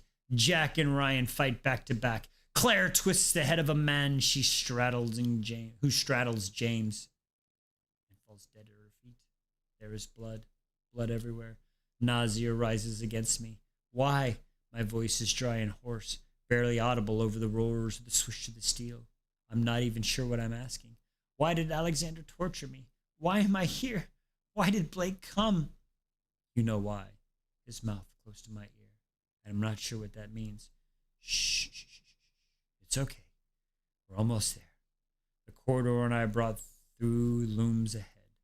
I let myself dare to hope, to water that small flower that rises its head in the darkness. We're going to escape. We're going to be free. I grit my teeth. I grip Blake tighter and straighten my spine. He quickens his step. The muscles in his shoulders tense beneath his fingers. The torch around the circle flickers. And then the amphitheater plunges into darkness. We turn our heads towards the trapdoor. Alexander has crawled to it, his black shirt slicked with the pulse. He pulls the key out of the lock and meets Blake's eyes as Aaron, blood spilling from his nose, charges towards him. You fool, Alex! Blake hisses. Alexander grins and flings open the door. Dots dance around before my eyes, and I squeeze them shut. I can't afford to lose consciousness. Not here. Not now. I dig my fingers into Blake's shoulders and make myself look. A little unnatural. Quite fills the amphitheater. Chains groan and scrape along the floor, making the hairs on the back of my neck stand on end. A low hiss vibrates over the walls, and even the men in the cloaks shrink from it. A sour scent like decaying meat floods my nostrils as the slithering sound fills the gloom. Moonlight and darkness, freedom and chains, power and destruction. An unnatural rasp seems to come from everywhere at once, and it reminds me of the voice that came from Kai when he first awoke. Does he know? Do you think? Blake hurls me back, and I withhold my screams as a tide of shadow splits out on the trapdoor and rears up, only contained by the ceiling. It winds around the circle, blocking the exit.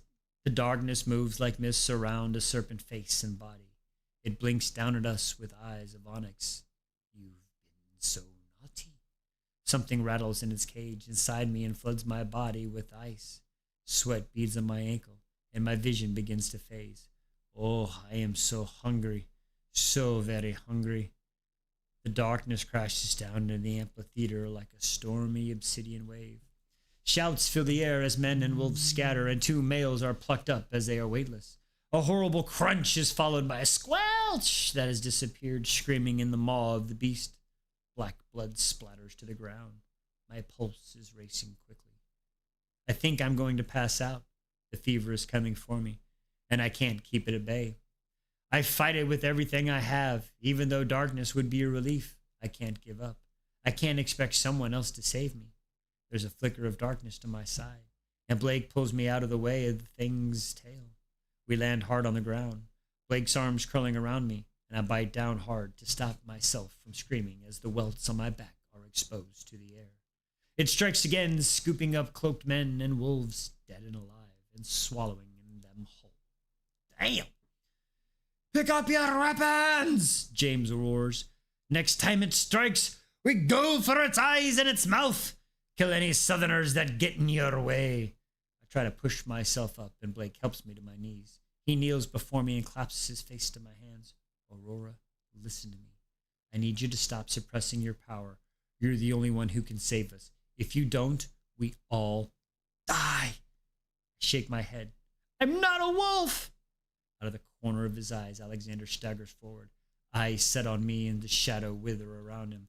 Ryan is on the floor, bleeding. Philip is standing by James, the 2 of them barking frantic orders and getting the wolves into formation, only for another 3 men to be plucked into the maw of the beast. Claire plunges his sword into the hooded male that lurches for her before turning to face the shadows. Her eyes bright and feral, even though the blade trembles in her hands. Ian lies dead on the floor. Not your wolf, Aurora. Blood and gore splatter the ground beside him. Warmth droplets drop down on my cheek and onto his hands.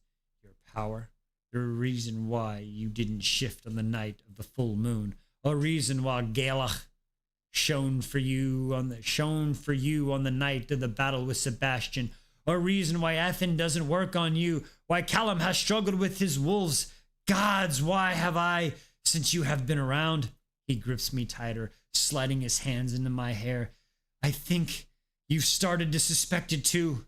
You feel it.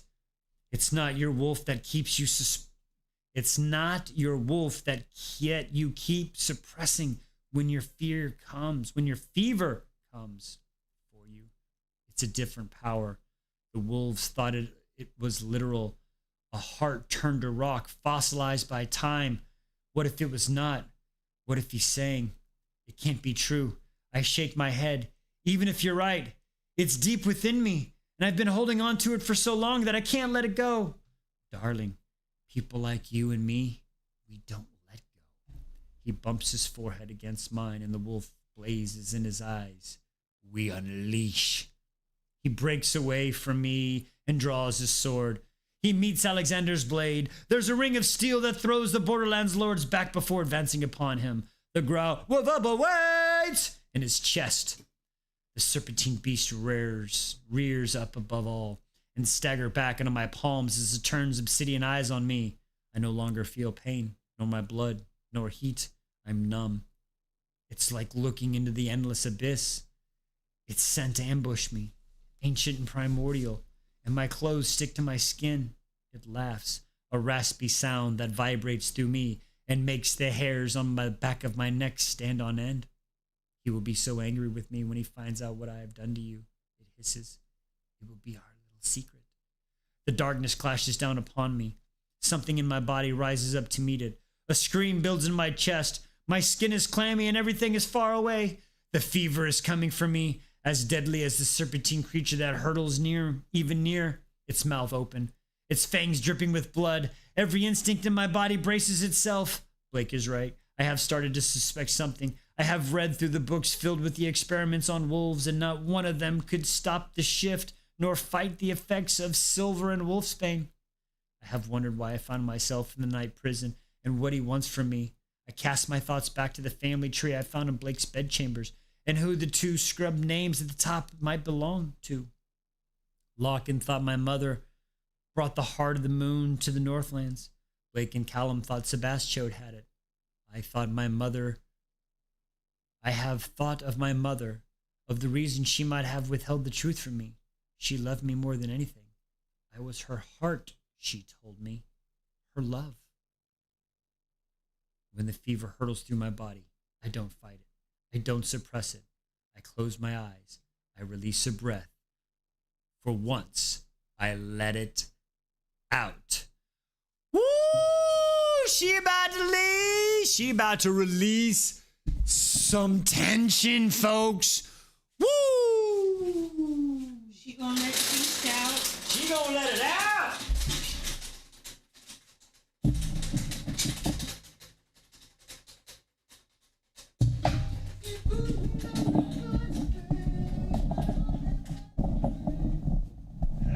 Very good.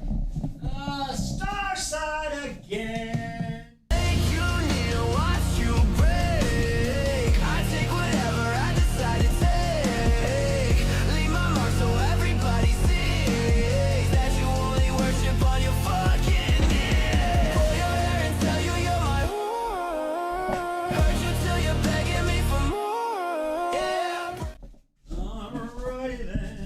Alrighty then.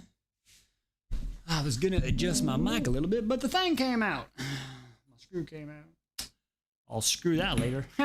All right, we're almost to chapter 6. 1 second, folks. 1 second.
righty then.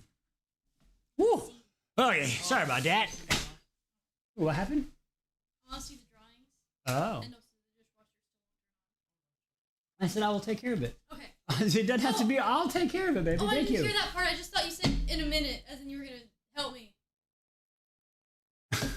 Sorry. You're good, babe. I've been You're good. waiting. You're fine. You're fine. I'll take care of it later. Y'all already loaded it. Y'all did everything. You're good. I appreciate you. All right. Here we go. All right. Here we go. I think we got like 4 more chapters, folks. 4 more chapters, and we're almost done. Woo. All right. Chapter 60. Here we go. I got lots of screws loose. According to my doctor, I got many screws loose, but that's okay. All right. Chapter 60. I'm falling, hurtling, crashing through the darkness. It rises to meet me. I jolt into my body. My skin is stone. I taste the crypts of the mildew. Is thick on my tongue. I cannot move. I cannot breathe. I am a statue in the palace gardens, and the moss coats my skin like wet velvet. The scream builds in my chest, but my mouth is sealed shut. The moon hides behind the clouds, and the candles lights the way. Though the hedge maze, couriers wander. Long silk skirts trailed over the cobblestone. Some pause. Perfect stonework, says one. She almost looks alive, says another. And I have had enough. I am not a statue with no thoughts, no feelings, no desires of my own. I am not made of stone. I don't exist as a decoration for people to look upon, comment upon, as if I cannot hear them. My smile crumbles. The ground quakes. The stone that encases me cracks, and I shed it. It turns to dust, coating my naked skin as I stand on a podium. I rise my chin, and glamour of the moonlight touches my face. The couriers around me start to scream, "Enough!" Then I am falling once more. My feet slam onto the cold checkered tiles, and they crack beneath my feet. I am in the church of light and sun. Only the wilderness has taken in. The stone altar ahead of me is coated with lichens, and crescent moons shine through the domed roof. Its pale light puddles on mosaic through the sun. Vines burst through the ground and curl on my ankles. They snap from the walls and hold my outstretched arms. More of them snap down on my back. I'm jolted forward. I bite down my scream and taste a copper tang of blood in my mouth. But I didn't sin. A version of my voice whispers through the foliage, stirring the leaf. Your mother was a sinner. A high priest's voice echoes around the church. And you are a sinner too. Do you want the sun goddess to be angered? What if my anger? For many years I had thought I deserved it. I thought I was a sinner. I thought it was my fault that I was beaten. It was not my fault. Men wielded their power over me because it made them feel big when I was so small. That was their choice, not mine. The whip cracks down and the dark laughter fills the air. I rise my chin defiant. I yank my arms towards me, and the veins fall to my feet. And the vines fall to my feet. They uncurl from my ankles and wither of decay until there's pools of thick darkness. I clench my fist, and sap runs between my fingers. The tile cracks and crumble around me. I rise my head to the glass dome. Enough! I'm falling once more. I land. My skin pulls taunts on my arms, and there are hundreds of hooks piercing me and holding me upright. I try to scream, but my mouth is sewn shut, and I've been here before, in this palace's throne room. Once again, I am a marionette controlled by a hand I cannot see. My father's golden throne looms over me and on the dais ahead. The invisible puppeteer is using the control handle as usual as I begin to spin. Excuse me. But I am not a puppet. I am not a pawn in the game of kings. I am someone to be controlled by. I am not someone to be controlled by others. To marry cruel lords from my father's gangs, I can pull strings too. I see them now. Threads of power that glow like moonlight. They reach outward from my chest. I pull my arms free, and the hooks tear through my skin and turn my white dress crimson. I pull the strings from my legs and my feet. The music grinds to a halt. Blood drips down my body. When it hits the floor, the puddle grows and creeps through the room. I rip my sewn-up lips apart. The wood cross brace hurtles from the ceiling, and the courier screams and scatters as it crashes into the tiles before me. The floor shakes and crumbles. Enough! I fall. I land in a heap on the grass. The moon is full of cloudless sky. It paints the lake by the nearby cabin silver. There are two figures sitting at the bank, a woman and a small child, around 3 years old, nestled into her sides. Both have long red hair that brush the ground behind them. My heart clenches. I push myself and walk towards them. Unable to stop myself, I run. The grass tickles my bare feet, and the dandelion whispers between my toes. Mother, I say. The moon is beautiful, isn't it, little one? She says, and something erupts in my chest. It aches, yet it's warm. Tears spring into my eyes. I had forgotten her voice sounded like. The musical cadence, the lit of the snowlands. Yes, I say. At the same time, a small child beside her. My heart cracks, because it's not the adult version of me she's speaking to. I don't think she can hear me. I try to walk around her, or try to see her face. But the scenery turns, and I end up facing her back once more. My mother sighs. There is so much I need to tell you, so much you need to know when you grow up, yet I am running out of time. She leans back to her hands, and her hair trickles on the grass. The small version of me snuggles into her side. I hope you remember these times, and you remember me fondly. The small girl yawns. My mother hums the same haunting melody I hummed to Blake when he was in need of comfort, and the young version of me begins to gently snore. The Snowlands were at war when I was promised to your father. An alpha known as the Shadow Wolf had gained a loyal following. Bless you. He devoted his life to the god of night, and he was looking for the key to the knight's prison to free his master. My grandmother, the alpha of our pack, could not risk him finding me. Why? I breathe. She looks down at the small sleeping babe at her side, almost as she spoke. It's in our blood, little one, passed from generation to generation down the female line, getting stronger as each branch of our family tree grows. My grandmother believed that the next generation would be powerful enough to either release the god of night or to defeat him. She feared the alpha would force a child upon me and then sacrifice her to free his master. Dang. She shakes her head as the darkness spreads through its roots in my veins. So my grandmother struck a deal for your father. Your father would support us in our fight against the Shadow Wolf. My grandmother would provide wolves to help him fight his war in the kingdom of Rema.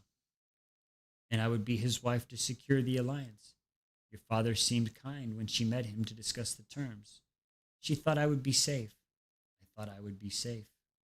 You were not. Her breath is a whisper on the summer-scented breeze. I was not. Your father, I loved him at first. I was young, only 18 years old.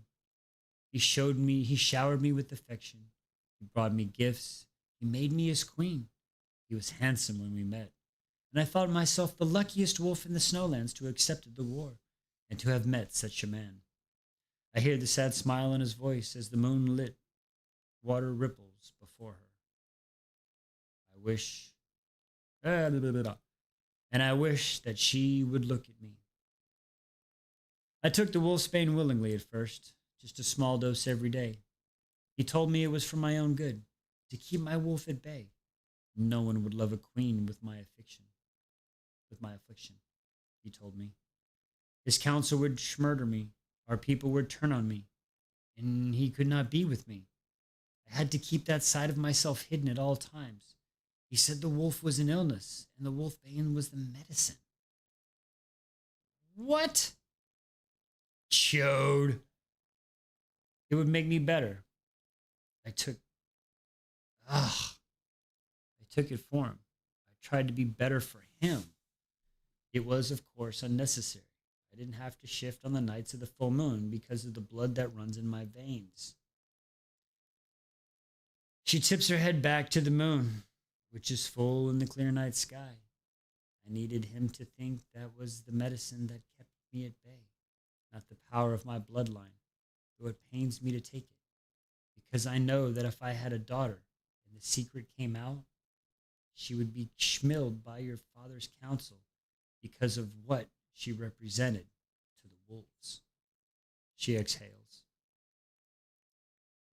He changed after Philip was born. Now he had his heir. Perhaps he was a monster all along and had chosen not to see it. Perhaps forcing me to hide part of myself. Perhaps making me feel shame for who I was. Perhaps showing disguise if I ever slipped. Perhaps that was abuse all along. When you were born, he started making a larger dose of my medicine. He told me it would take you. He told me he would take you and Philip from me if I didn't. I can't oh, God damn. I can withstand it better than most, but I'm not impervious to its effects. I tried to escape with you and Philip once. He caught me, and I was punished for it. This is the second and last time I will try to get you out of the kingdom. The temperature cools, and the shadow passes over the moon. The water in the lake becomes agitated, and my mother's voice becomes harder. The next day at dawn, I tried to send you away with my lady in waiting. I instructed her to take you to the port at the White Cliff and get passage on a ship to the snow lands. There I thought you would be safe, but your father's men came in at night and took us back. My heart stops. She's not talking to the sleeping child. She's talking to me. He locked me in my chambers and made me take more and more of my medicine as punishment. He told me he would schmill you if I didn't. My breath mists in front of my face, and the soft grass hardens beneath my feet. A crack fills the air as the lake freezes, and the snow falls from the sky. I know he had schmilled her. He had taken her from me. But the knowledge of how long the abuse lasted, and that my mother knew she was being poisoned, I cannot bear it. So I took it. I got weaker, day by day. I let him schmill me because I was afraid of him, afraid he would harm you, and because I was afraid he would find out the truth. Tears slide down my cheeks, hot in the winter air. My throat is tight. What truth? I whisper. Gaelic did not rip out her heart so the elder wolf could be close to her power. She sent him her daughter so that he would protect her. The wolves seek. It was never a rock or a relic or a tool to be used. It was a person and then a bloodline. We are descendants from Gaelic and the elder wolf, little one. Excuse me. You are the heart of the moon. We call that one, folks. My heart shatters into 1,000 jagged pieces. My fists clench, my fingernails bite into my palms. The ice thaws and the snow stops falling. The shadows shift and the moon lights the lake once more. The summer breeze makes the green trees rustle. She kisses the small version of me on the head and then lays her down in the grass. My mother stands up and looks out on the water. What do I do now? I asked her. Whatever you want to do. Slowly she turns. My heart almost bursts when I look upon her face. I had forgotten how blue her eyes were and the way she wore kohl under her. The way she wore kohl to underline them.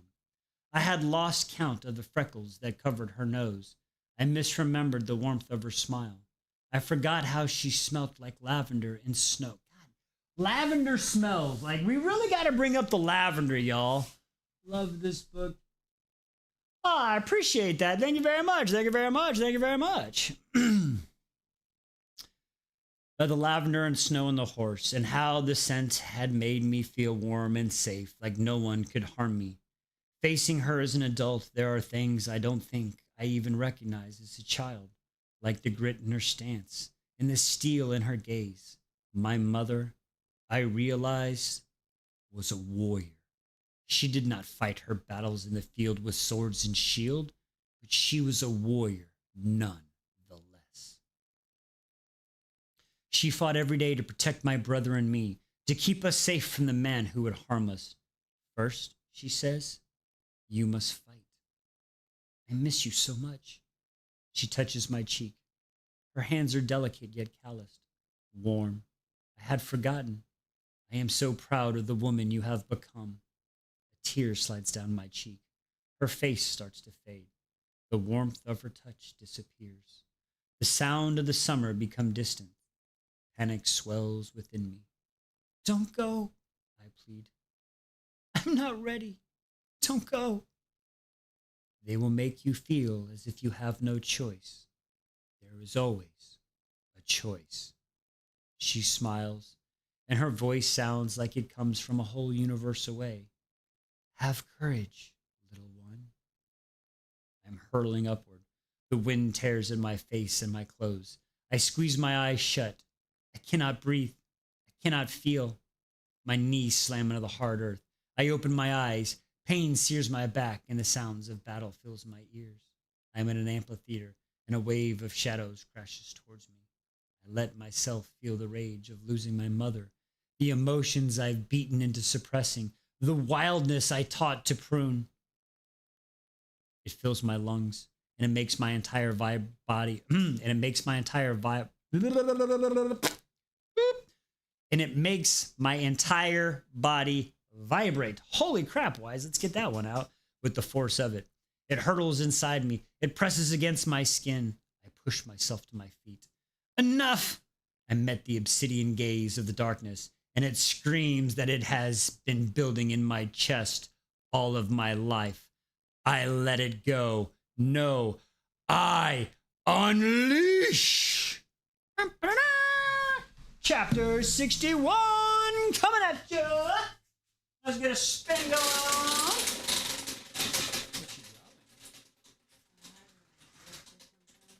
She's got an idea, folks. I'm working on the background. Nice. What do we got here? Coming in. Oh!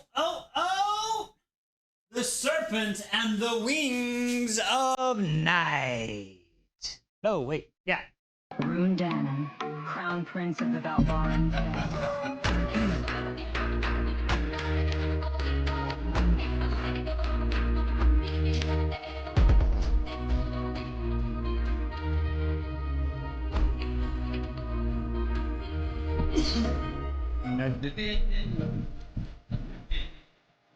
Oh, yeah? Ah! Ooh, hell yeah. Timmy, your sign. Don't drop your sign. Timmy, don't drop her. Timmy! Timmy! Timmy! You let your dominant. Oh, you're wild. You're wild. Get on your knees. I like it. All right, here we go. Chapter 61. We are almost done, folks. Domless. They heard you. They heard you. All right, here we go. Chapter 60:01, The Night Prince.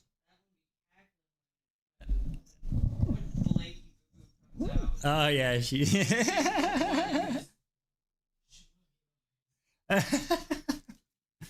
A scream erupts from my lungs. The jagged pieces of my heart tear like glass, and the wild thing inside me extends its claws. Power flares up from my soul. I taste it. Night and untouched mountains and moonlit forest long before the first men came to this world. My back knits itself together, and the pain melts from my bones. My skin glows, and a bright, blinding light flashes before my eyes. As the tide of darkness crashes down and a wave of the moonlight rises to meet it, the serpentine creature rears back and releases a blood-curdling shriek as its own. Its eyes bleak like ink, and it looks upon me as if it's used to its only darkness. And still, I scream. The shadows that shield its body dissolve and expose scales the color of obsidian. When my light touches its skin, the sizzle of burning flesh fills the air. Maybe I should You want her to add a whip to the care package? I don't know if you heard the laugh, but she got a laugh out of it, Allie. The creature flails, its tail crackles and stands. Debris. You feel like whipping me, whip me. Hey, I am here for you, my love. Whatever will make you smile. Down upon, but still, I scream. Threads of light burst from my body, and they link me to the wolves. I am pulled to what feels like 1,000 different directions. It's like the night full of moon. My soul is being pulled apart, and I don't stop. My sense erupts. I taste seawater and rum. Jack! There's a flicker of black fur beside me, and when he leaps past me and crashes into the night prisoner, he is a snarling wolf with claws like knives. I catch the scent of heather as a man swipes his sword at Claire. He finds himself pinned by a gray wolf. The smell of battle and bracken, crash through me. And James shifts at my side and rips off the head of one of the acolytes. Ha ha ha! James is finally doing something. I like it. I can't breathe. Whispers fill my ears. Fingers claw my body. They pull at me, try to take my soul from me. I scream. I catch the scent of the mountain at dawn. There's a coolness against my skin. Then pine and shadow fills my lungs until they're all I can breathe.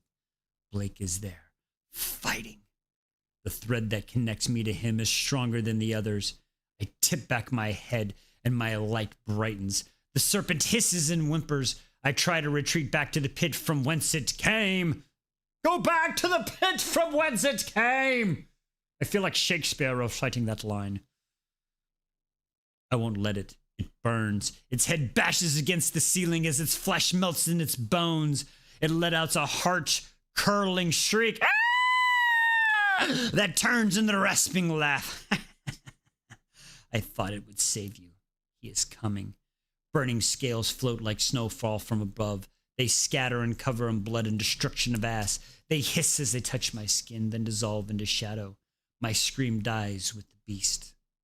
Silence. It shrouds the amphitheater. My glowing skin is only light in the darkness. Dark shapes cover the floor. The blood is black and glistening. The coppery scent of death is overpowering. It should be sickening, but everything seems far away. It's like I'm floating, and there's a primal song in my ears. The wolves have shifted back into their humanoid forms, covered in gore and shredded clothes. There are hardly any left. James stands directly ahead of me, in front of the trap door. His bare chest rises and falls deeply. Blood paints his face and dribbles down his chin. My light dances off the tattoos that mark his biceps. My enemy, the wolf who bit me, who ruined the small shred of freedom that I managed to find. His lips are parted, and his eyes filled with awe. He drops to his knees. Chredech nach Galach, he breathes. The remaining wolves follow his lead. Blake stands near the throne. His powerful shoulders move up and down deeply.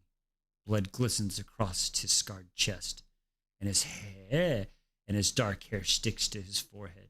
His lips curve into a slow smile. Dimples spring into his cheeks. He opens his mouth.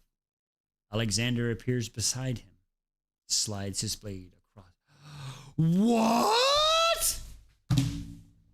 No way. Wait, did I read that wrong? Alexander appears behind him and slides his blade across Blake's throat.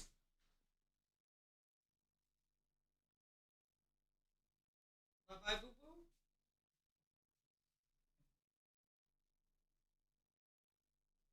No. No,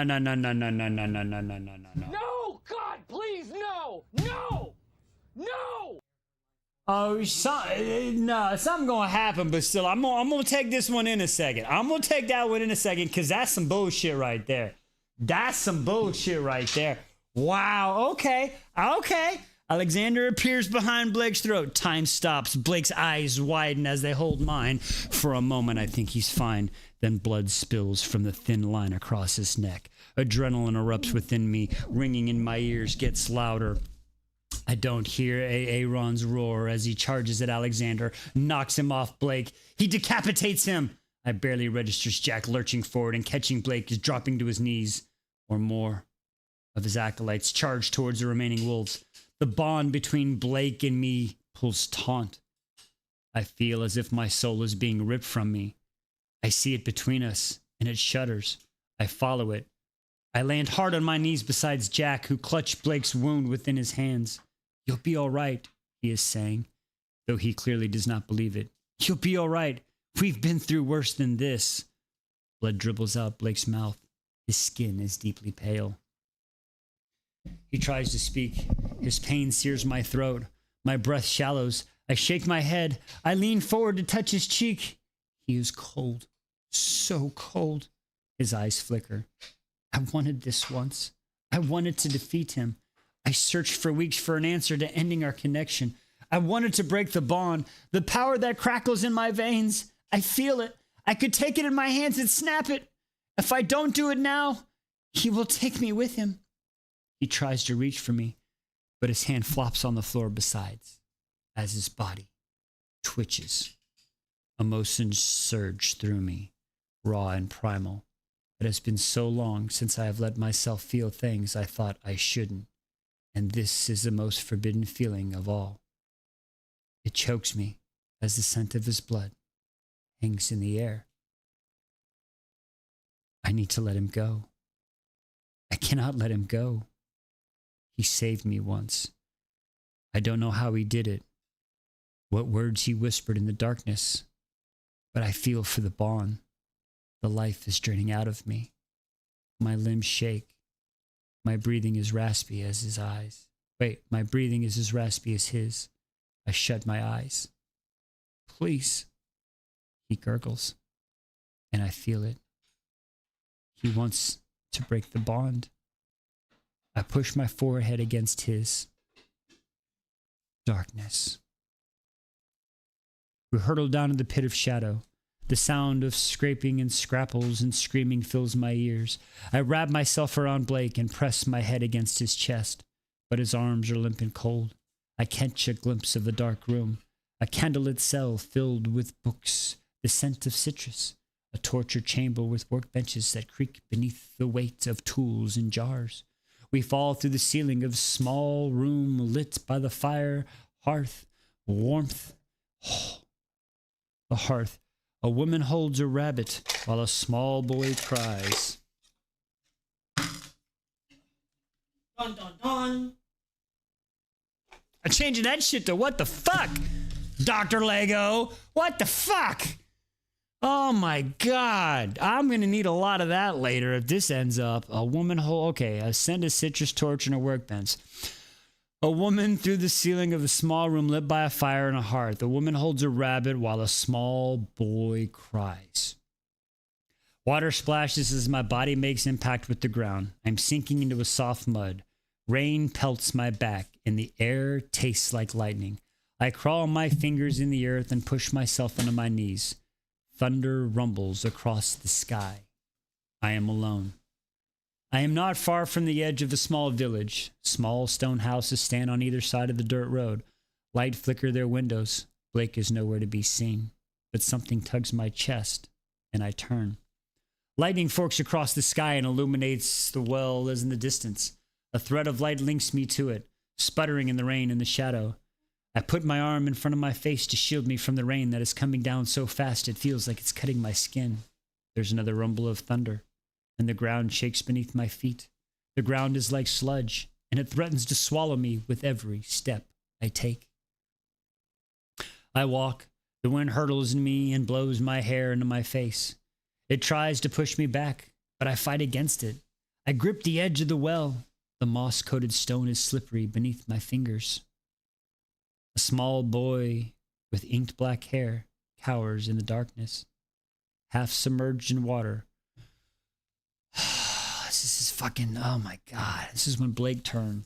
Fuck. Okay. All right. God damn. He is crying. Blake. My voice echoes and is swallowed by the darkness. The boy looks up. He flickers and changes into the man that tricks me, deceived me, manipulated me, saves me. His skin is white. You're not getting a cat butt on me, girlfriend. He breathes in sharp. His chest and torso are bare. The wolf shines in his eyes. His jaw clenches as lightning floods the well. Aurora. The well drains, and the bottom drops beneath him. He grasps and grabs the sides. digging his fingers into the cracks in the stone. Cat butt. She's frozen. She froze right before it. she hit the brakes on me. All right. Don't mess with the buttons. All right. Aurora. The water drains. What are you saying? Sorry. Just a little bit. Just the tip. Just hit the tip a bit. That's what she's saying. All right. The water drains and the bottom drips beneath him. The gasps and grabs the sides, digging his fingers into the cracks of the stone. His biceps ripple and grunts down his signs. The bond between us jerks and pulls me forward. It flickers, a fraying rope between us. Break it! He shouts. Thunder rumbles and he flinches to slip down a few meters. I cry out as my torso slams against the edge of the well. I grab the bond between us with my numb fingers and I jerk it and fray. Break it! His voice echoes. You have the power! You always have! No! Don't be obtuse, Aurora. Rain rolls down his face, his lips. I'll pull you down with me. I think of every dream he wandered into. Smugness etched into his face as he told me to fight. The hypocritical, condescending, obnoxious fool. You're not even trying. I shriek. I shrek. His throat bobs. The thread of the bond flickers in front of his face. Blake's gaze moves to it. I feel what he's about to do. Panic bursts within me. Don't you dare. I grab the bond harder and I grit my teeth. People like you and me, we don't let go, Blake. He's breathing as hard as I am. He's steeling himself for something. I can tell what. His emotions no longer running through me. You will regret this, little rabbit, he says. It's my mistake to make. Stubborn fool. Obnoxious snake. Climb. He grunts inch by inch, hauls himself up higher. I bend over the side of the well and stretch my arm out as far as I can. He reaches for me. He starts to slip and he roars as he swings and manages to grab onto my fingers. His hands are cold and wet. I cry out as he grabs my wrist in my other hand. I pull with all my strength and he is dead weight. I reach for the frayed rope instead. I pull with all my anguish into it and it mends. Then the strength beneath my fingers. He grabs my upper arms, and I hook my arms beneath his armpits. I scream as I hurl myself backwards. We fall from the well and collapse onto the ground. Blake's body pushes into the mud. I can't catch my breath. The scenery dissolves. We hurtle upward. I hook my arms around his back, and he presses his face to the crook of my neck. We break through the room with the woman and the rabbit, the torture chamber, the cell in the darkness. We're back in the amphitheater. I'm on top of Blake. People fight around us, but it all fades. His eyes blank open. A tear slips down my cheek. He looks for once as if he's struggling to know what to say. He hooks his arm around my neck and pulls me into his chest. Thank you, he whispers. Even though I shouldn't feel safe, he's warm and solid, and I melt into his embrace. He holds me tighter, and my nose presses against his shoulder. Everything that happened crashes full force into me. My strength wanes. My bones turn to liquid. Everything fades away.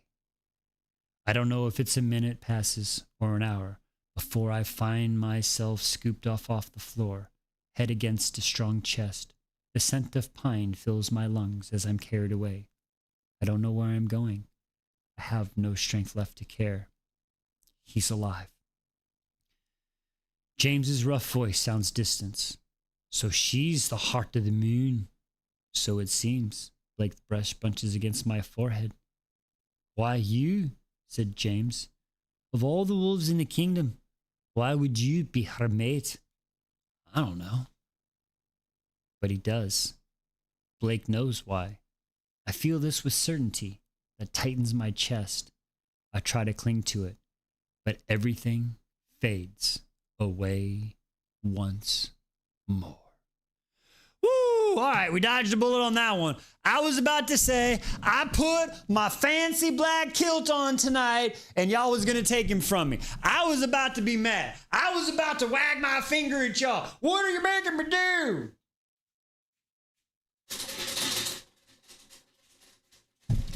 I almost took a wheel spin away from you. I'm just saying.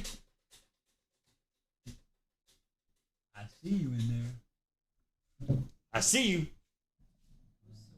It was, right? Ooh, we got another rune. Rune Danon, Crown Prince of the Valbaran Fae.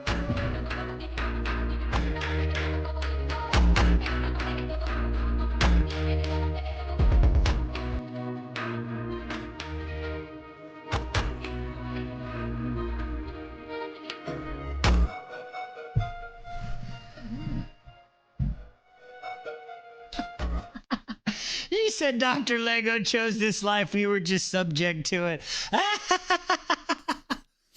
Actually, it was the Wheel of Destiny. It was the Wheel of Destiny. That's who we all blame. We just blame the Wheel of Destiny. All right. We're back from the what the fuck. We can get rid of the what the fuck. That was some bullshit, though. I ain't gonna lie. That was some bullshit. That was some bullshit. What? That's what I was putting back up there. I apologize for nothing. And you shouldn't, my love. You should not. Tonight. Hold your sign. Here's your sign. None bothered. None bothered. She is not or nothing bothered by the chaos. As a matter of fact, I think she's embracing the chaos. Unleash it! She has embraced it. All right, we got like 3 chapters left, I believe. I am not shooketh one bit.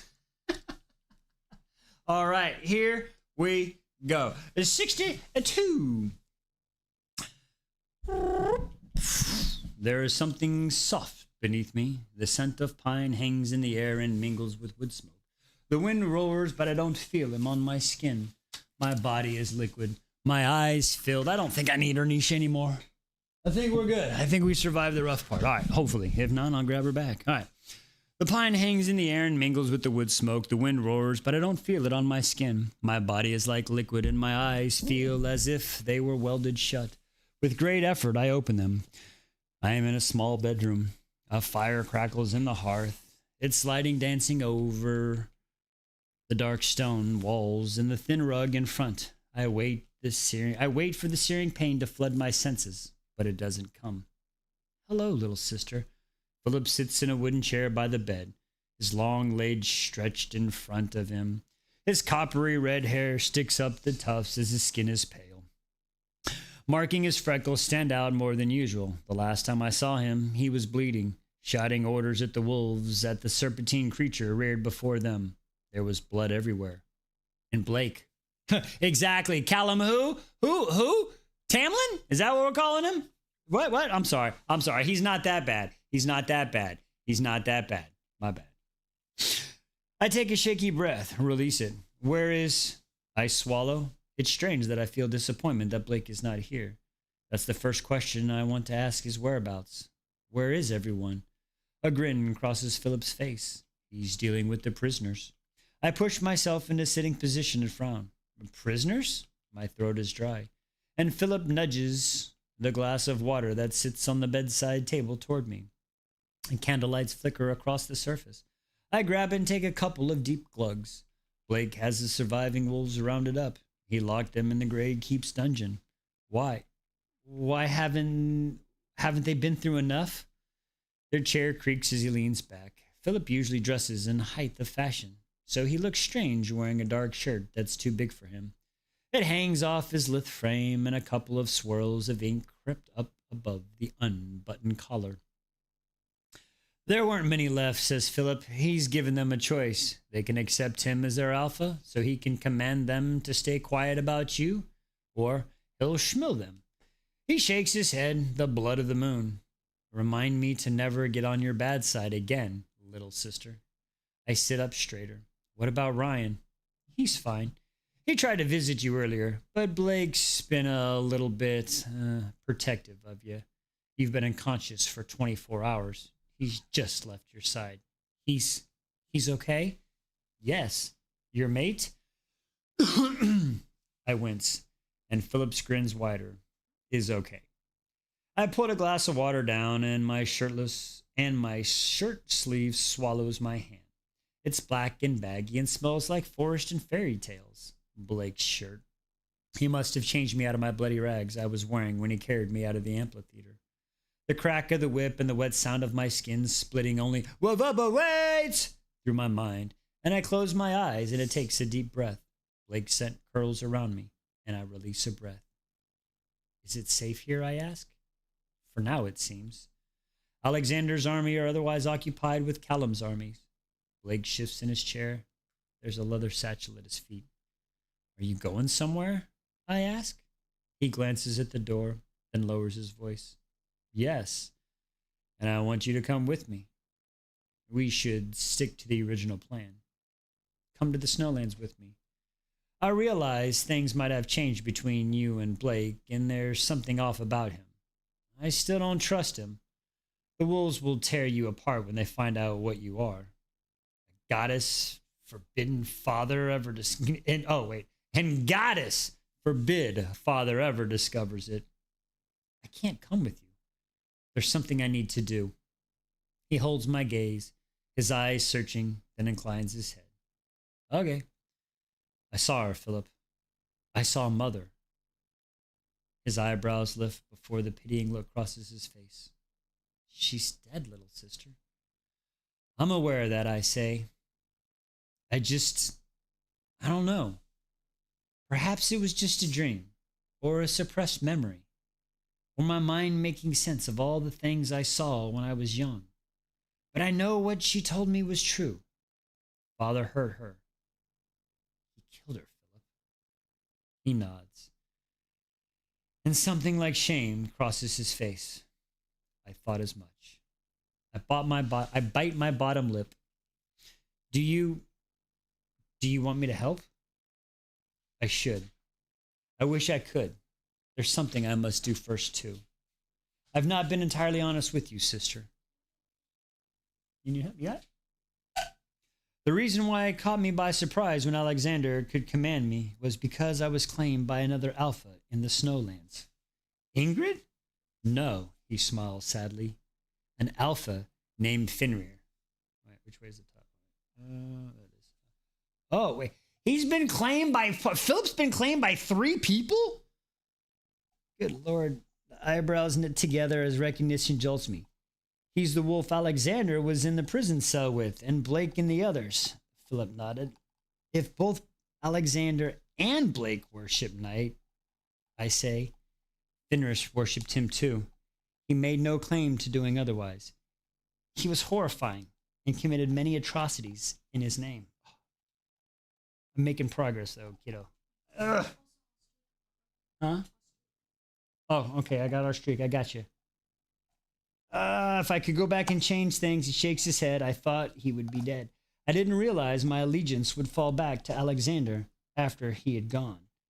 His expression darkens, and I get a rare glimpse of what my brother, the heir to the throne, would look like if he actually cared about ruling the kingdom. God bless America. It's so slippery. The thing is, when Alexander died, something snapped, then reformed. I felt him again. Fenrir. I think he's back. And if he's back, Ingrid needs me. Because you love her? I say. Philip bites his cheek, doesn't reply. I smile weakly. Go to her. I have a feeling we will need an alliance with her in the coming months. Philip nods and an awkward silence hangs. I need my thing. I just can't hold it. It's slippery. I've got half of it open on this side.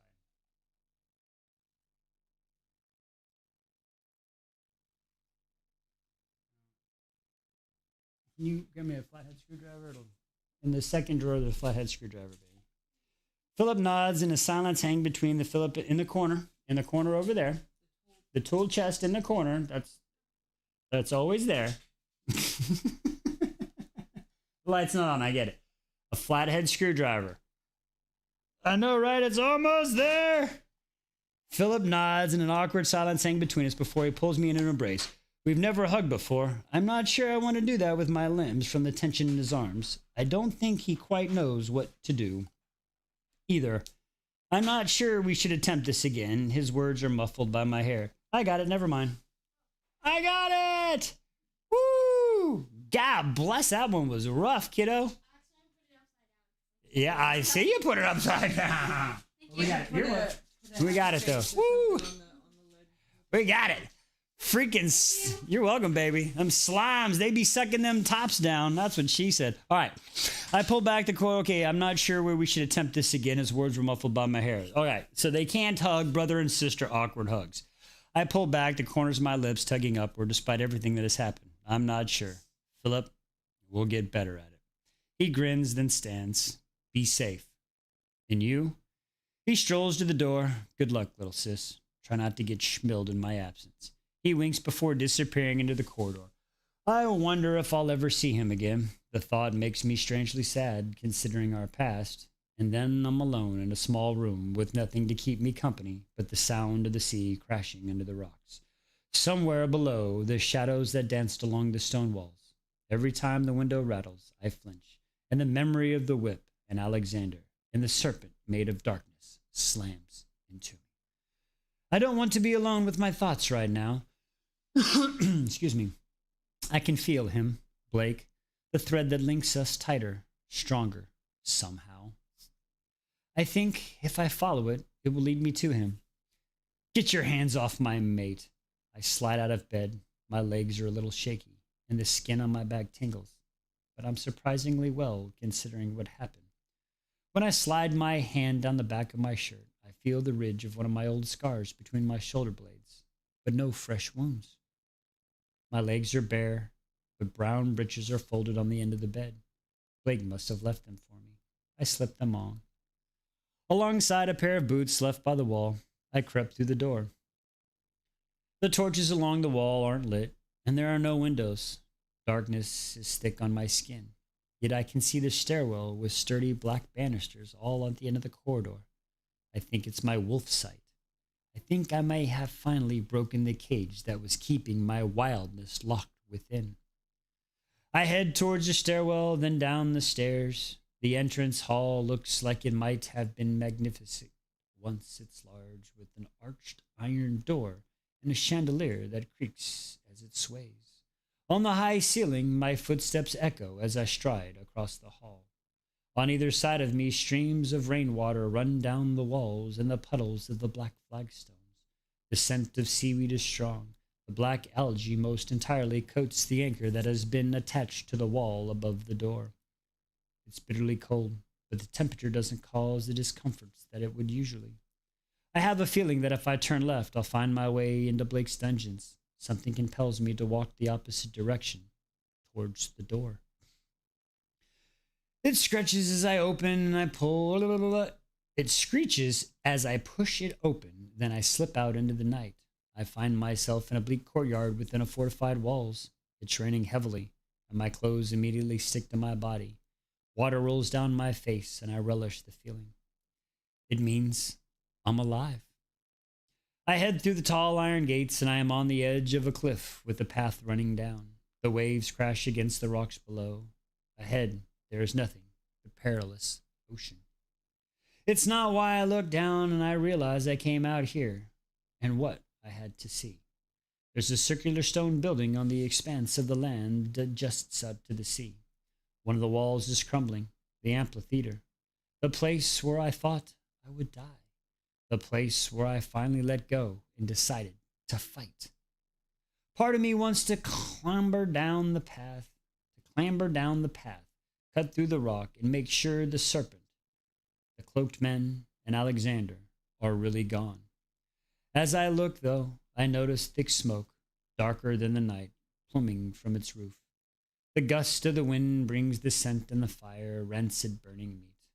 Oh, fuck off, James. An irritated female's voice is carried by the wind, along with the sound of the boots shredding over the wet stones. Turn to the path. What do you want me to say? Am I supposed to thank you for coming to die with me? Aye, that would be a start, you ungrateful. The roar of the sea drowns out whatever insult James hurls at Claire. I saved your life. That's what you were doing when you were chained on your knees, was it? Aurora saved my life, you idiot. You did your usual fuck all. Aye, well, you saved my life, Claire. The alkali was about to decapitate me. Remember that? Scared you were gonna lose me? Please, I was schmilling a southerner. It had nothing to do with you. James laughed. Keep telling yourself that, lass. You. He strides to the cliff top, 20 feet or so away from me. His head abruptly snaps in my direction. He's wearing a drenched black shirt that clings to his muscles. His kilt is stained with blood and carried a torch on the flame, struggling to stay lit as it fights the elements. Ash and grime coats his face, and my nose switches at the door of death that clings to him. Claire clambers up beside me a moment later, slightly breathless. Move, will ya? She barges his shoulders. Do you want to stop in a more inconvenient? Her mouth shuts as she follows James's gaze. Her hair clings to her cheeks, just as grimy as James. There's a dying torch in one of her hands, too. She dips her head in my direction, then walks towards the tall iron gates behind me. I'm done. I'm going to see if that southern bastard has a decent whiskey in this shite hole of a castle. Unlikely. Excuse me, unlikely. Aye, I'll be with you in a minute, says James. He doesn't move his eyes from me. That wasn't an invitation. Claire disappears into the courtyard, and James shakes his head as he strolls towards me. I straighten. I can't tell whether or not he's a threat. He's my enemy. Yet my memory of him falling to his knees before me flashes through my mind. He's not looking at me with deference now. Now there's more of a weary amusement in his eyes. Oh, look who's awake. I'm surprised you're out here alone, he says. He stands beside me and nods at the amphitheater in the distance. What bottomed it? Blake insisted. He's always struggled with his wolf, and whatever you did to him in there, well, he's been pretty intolerable since. Did my brother ever tell you about the resource garden? Wolves guard things of value to them. Blake told me that. What do you want, James? He released a dark chuckle, then swipes a hand over his stubble. Simple things, I assure you. The same thing I wanted when I was in the kennels down there. To be drunk, warmed, and well fucked.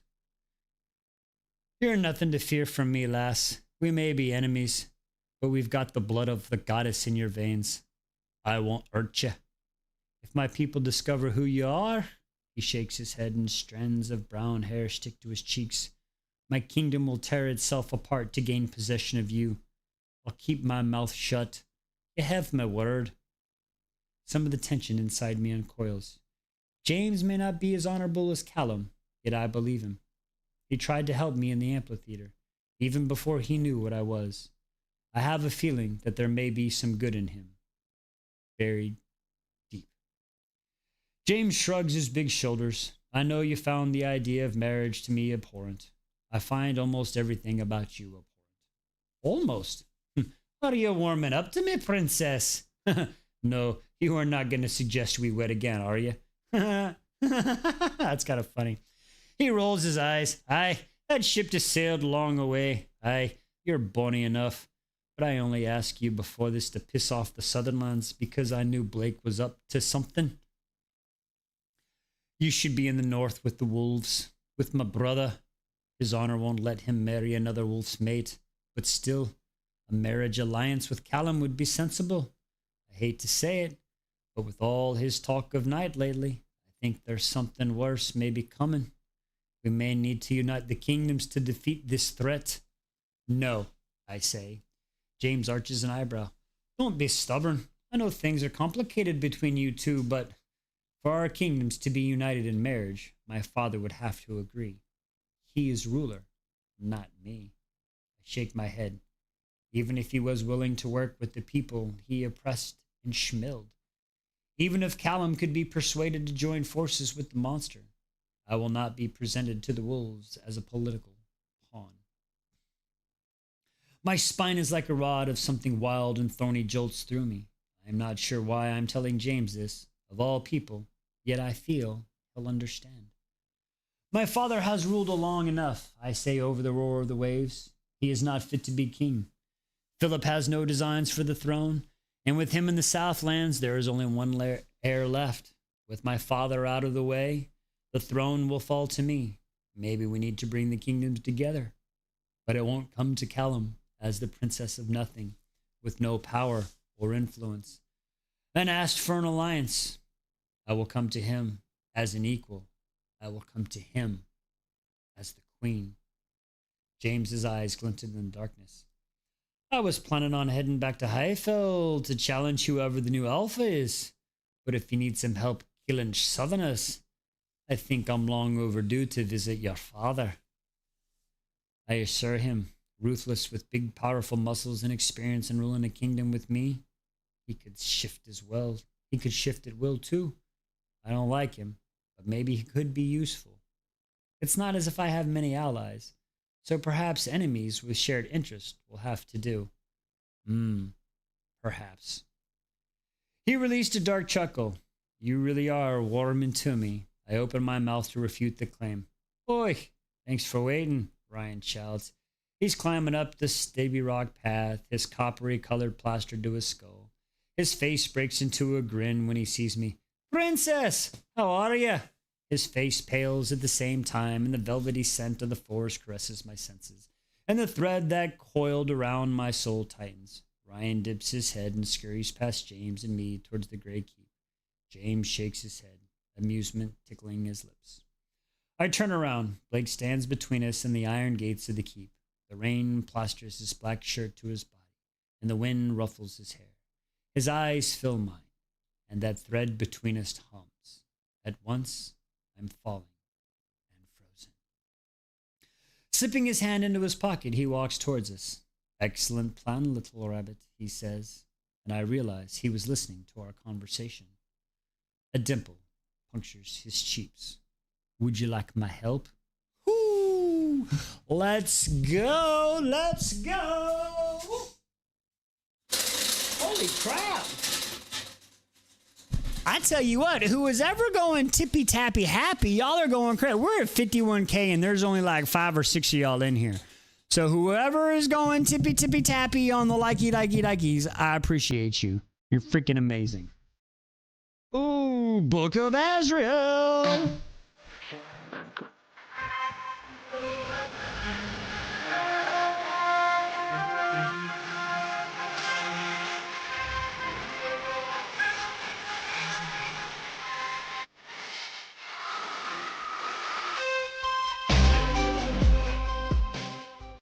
Chapter 63. You getting that finger workout?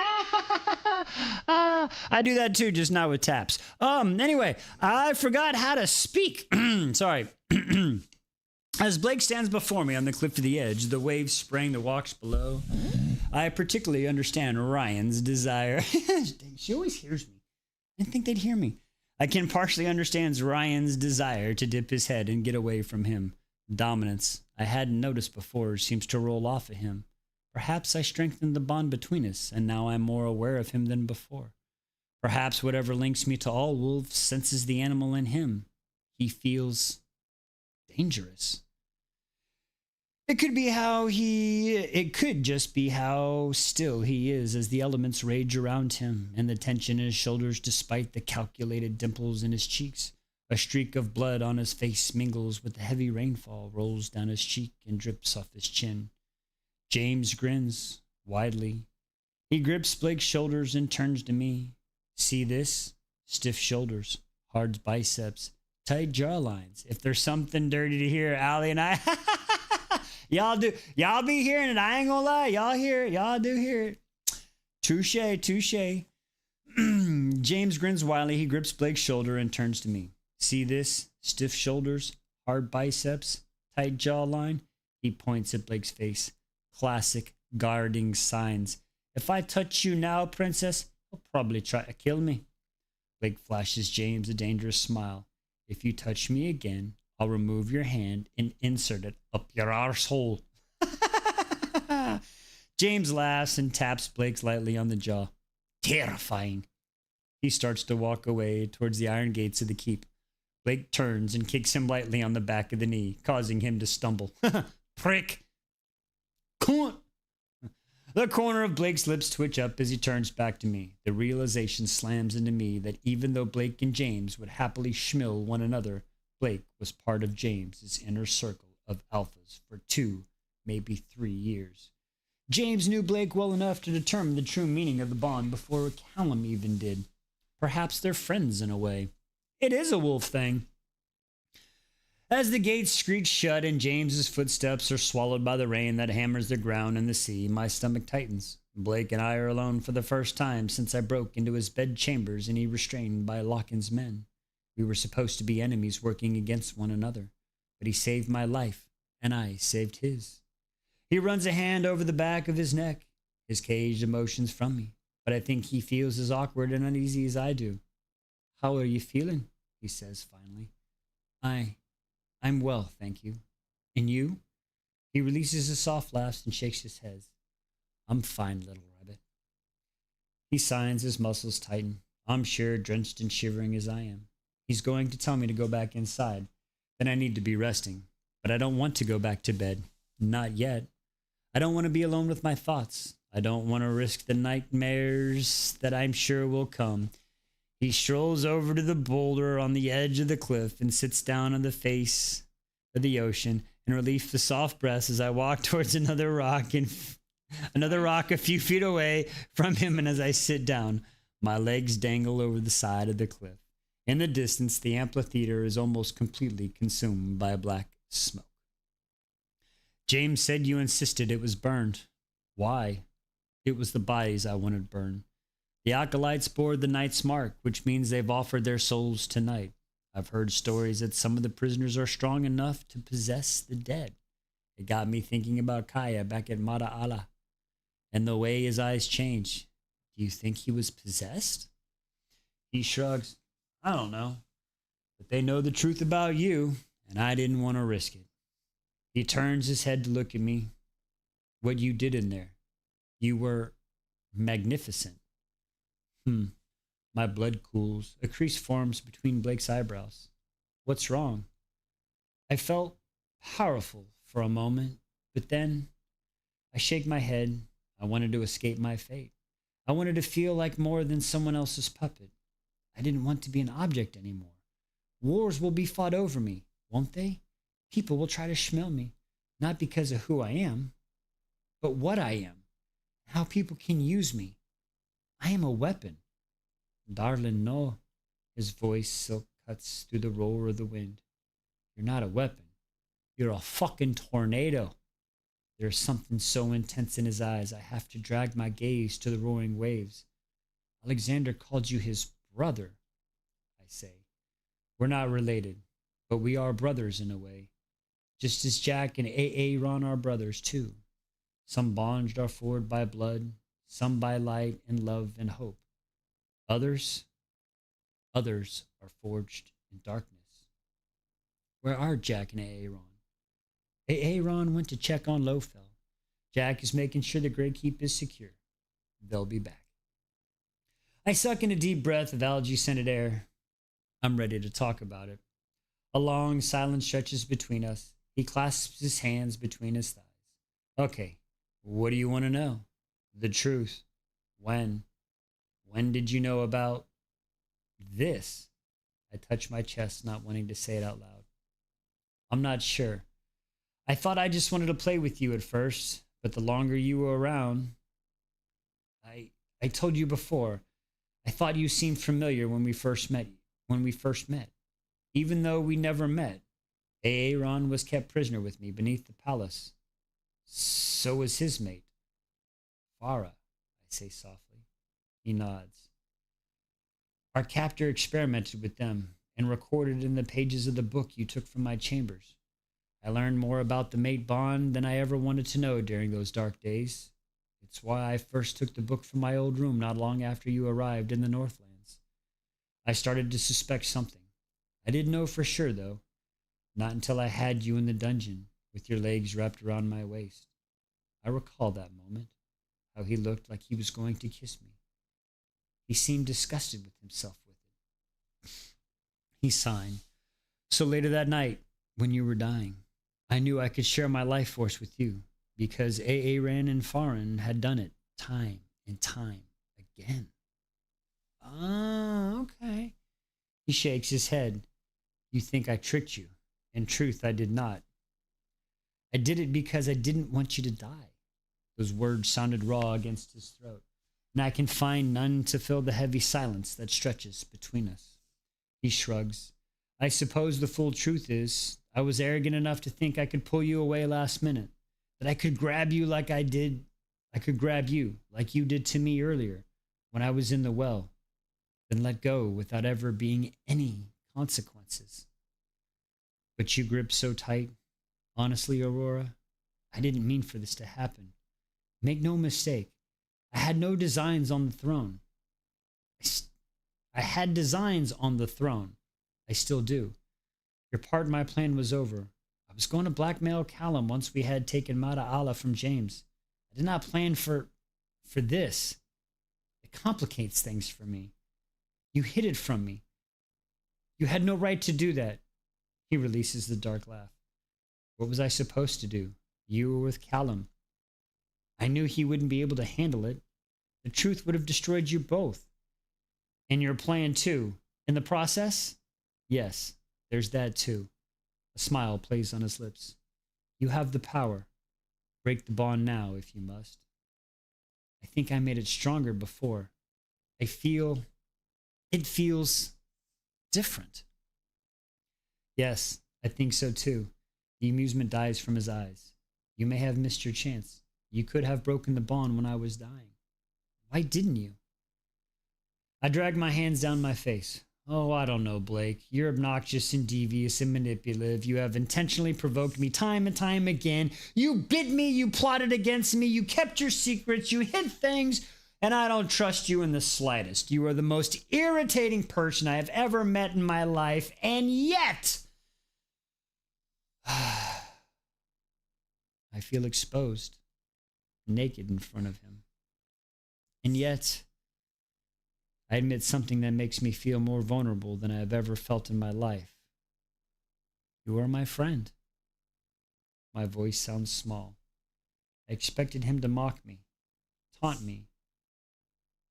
I await the sly curve of his lips and the antagonistical glint in his eyes.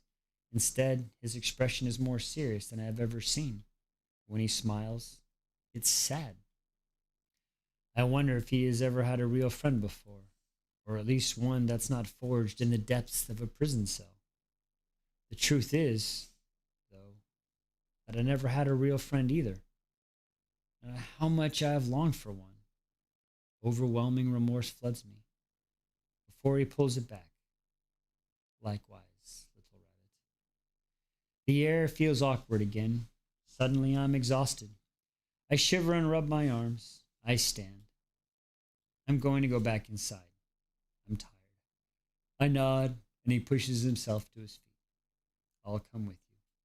Together, we walk back to the Grey Keep. Darkness! It washes over me so thick I can taste it.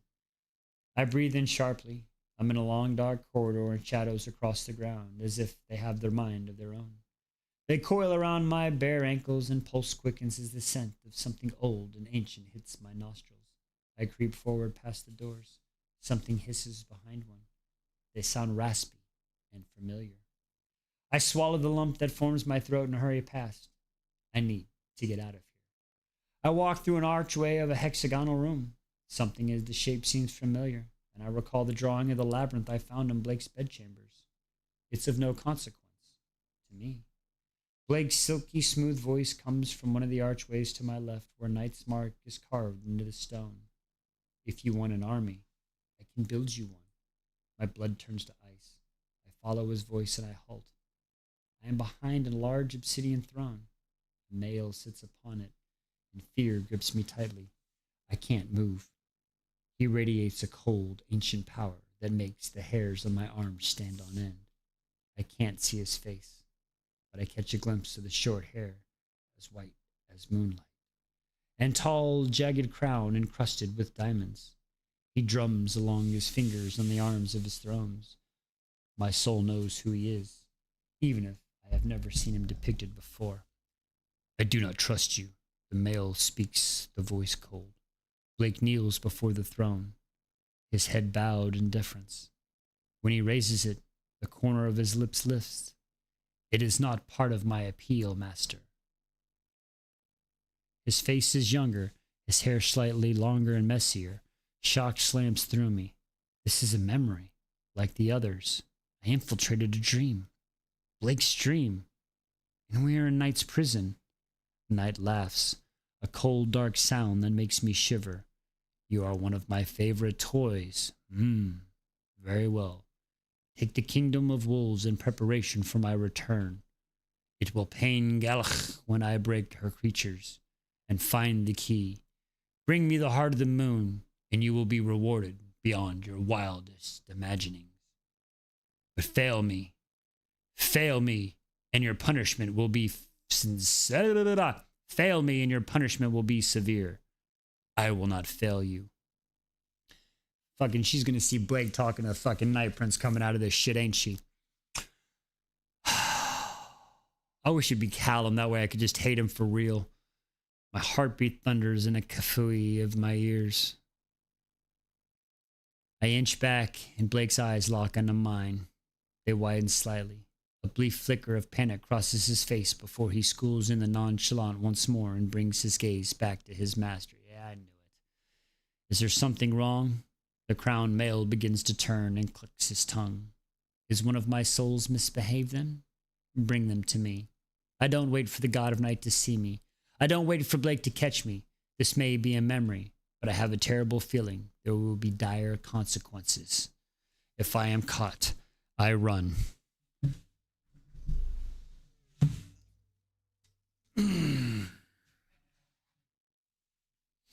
If I am caught, I run. I run faster than I have run in my life. My muscles scream. My feet slice on the tiles. My lungs feel as if they will burst and crash back into the hexagonal room. Footsteps pursue me. Blake pursues me. One of the archways glimmers with light. I turn to it and pray to the next exit. I ram my entire being against the door within it. I catch the scent of the pine in the shadow. It crashes open. Darkness engulfs me, and I am falling. Bright, blinding light. What is happening?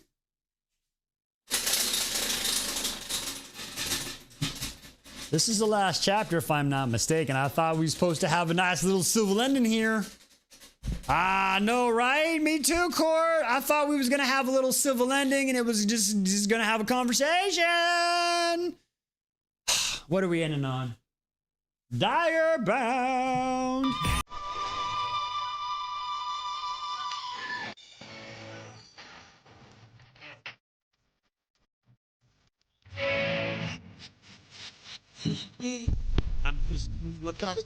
I'm with you, Court. I feel like they're playing this.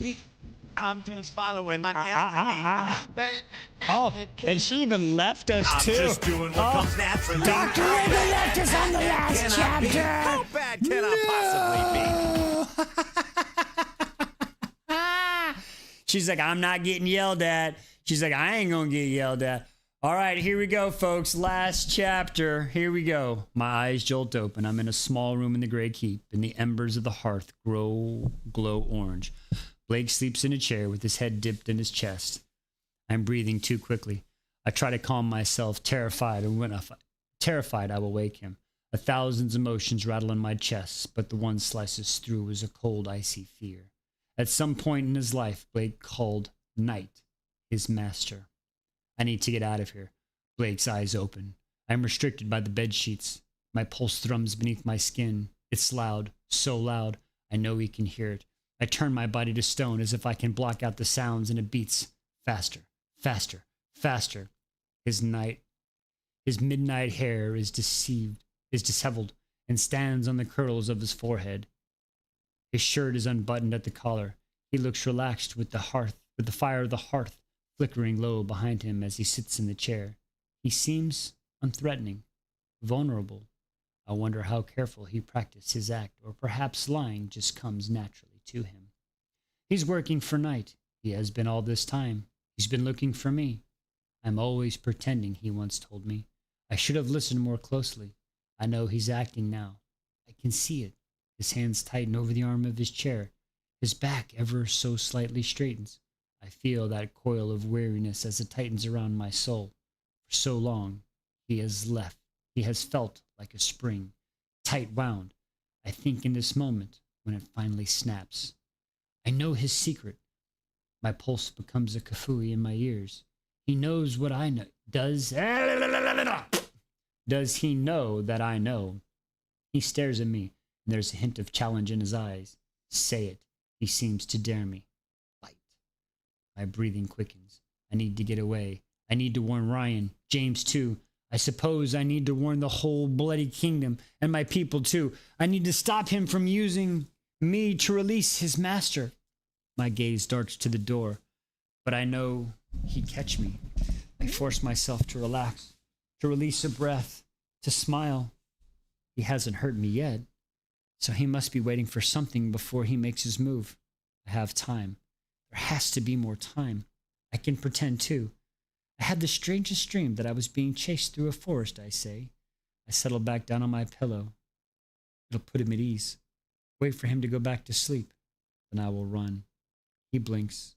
Once. Twice. That sounds frightening. He shifts in his chair, and I try not to flinch. He puts his foot on the edge of my bed, and I thinks it's to barricade me in. But then the bottom of his britches rides up.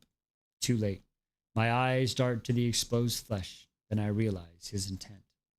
The mark I saw there when I was hid beneath his bed, it's no ordinary scar. A key with 2 crescent moons and a bow has been burned into his ankle. The flesh around it, an angry molted. Elise and Alexander had the knight's marks inked on their wrists, but this is different. A fresh wave of horror crashes over me as I remember the book of drawings depicted the knight's monsters. They were branded like this too. He's showing it to me. He wants me to confront him. I look away hurriedly. I pretend I didn't see it. He sighs and slides his foot back to the ground. His boot hits the floor with a thud. Let's not play this game anymore. The way he says it, as if I'm the tiring one, as if I have been caught doing something wrong, stokes the fire inside me that flushes away from the coldness. Let's be honest for once. Honest? The word tears from my lips. You want to be honest? Yes, he says as my gaze darts toward him. I know what you're thinking, so say it, and I can explain. The power coursed through my veins earlier, but I feel anything but powerful now. Even if I understood how the power of the moon worked, what could it do with? What could I do with it? Turn back into a wolf and make him an even bigger threat? I clenched the sheets. You can't hurt me because of the bond, I reminded him. That's not the reason I won't hurt you. You've been working for Knight. I wait for him to deny it. I want him to deny it. Yes. My breath catches, my soul splinters, my fear spikes. The rumors that someone was trying to free Knight and create him an army. They were about you. You're the Night Prince? Yes. My pulse is beating so quickly now, it drowns out the sound of anything else. Adrenaline surges through me. Run, run, run. Aurora, we don't have time for this. Don't. I lurch across the beds towards the door. The bed sheets tangle around my thighs. A glass of water on my bedside table spills. He grabs me around my waist and throws me into the mattress. I open my mouth to scream, but he pins me down and clamps my hand over my mouth. He climbs on top of me, his thighs clinging against my hips. His scent floods my senses. I grab his wrists and curl my fingers into his bones. I taste the salt of his palms. Bite, bite, bite. Don't! The wolf flashes in his eyes, feral and beautiful.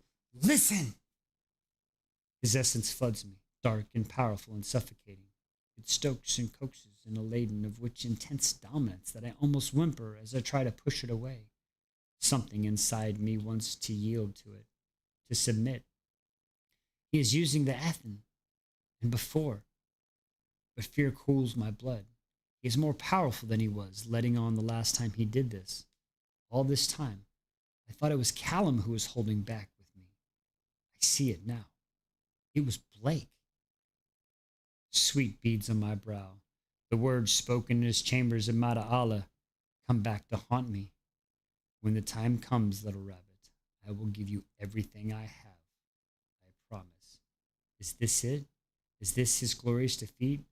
Stop fighting, Aurora. Listen. Where the fuck did that voice come from? My own power raises to meet his.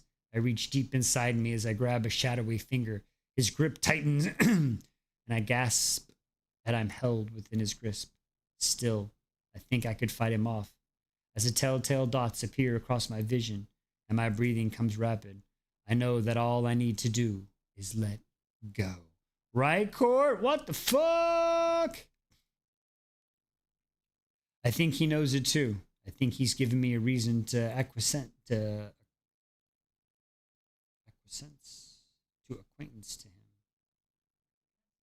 Yeah, that one. Acquiescence to him.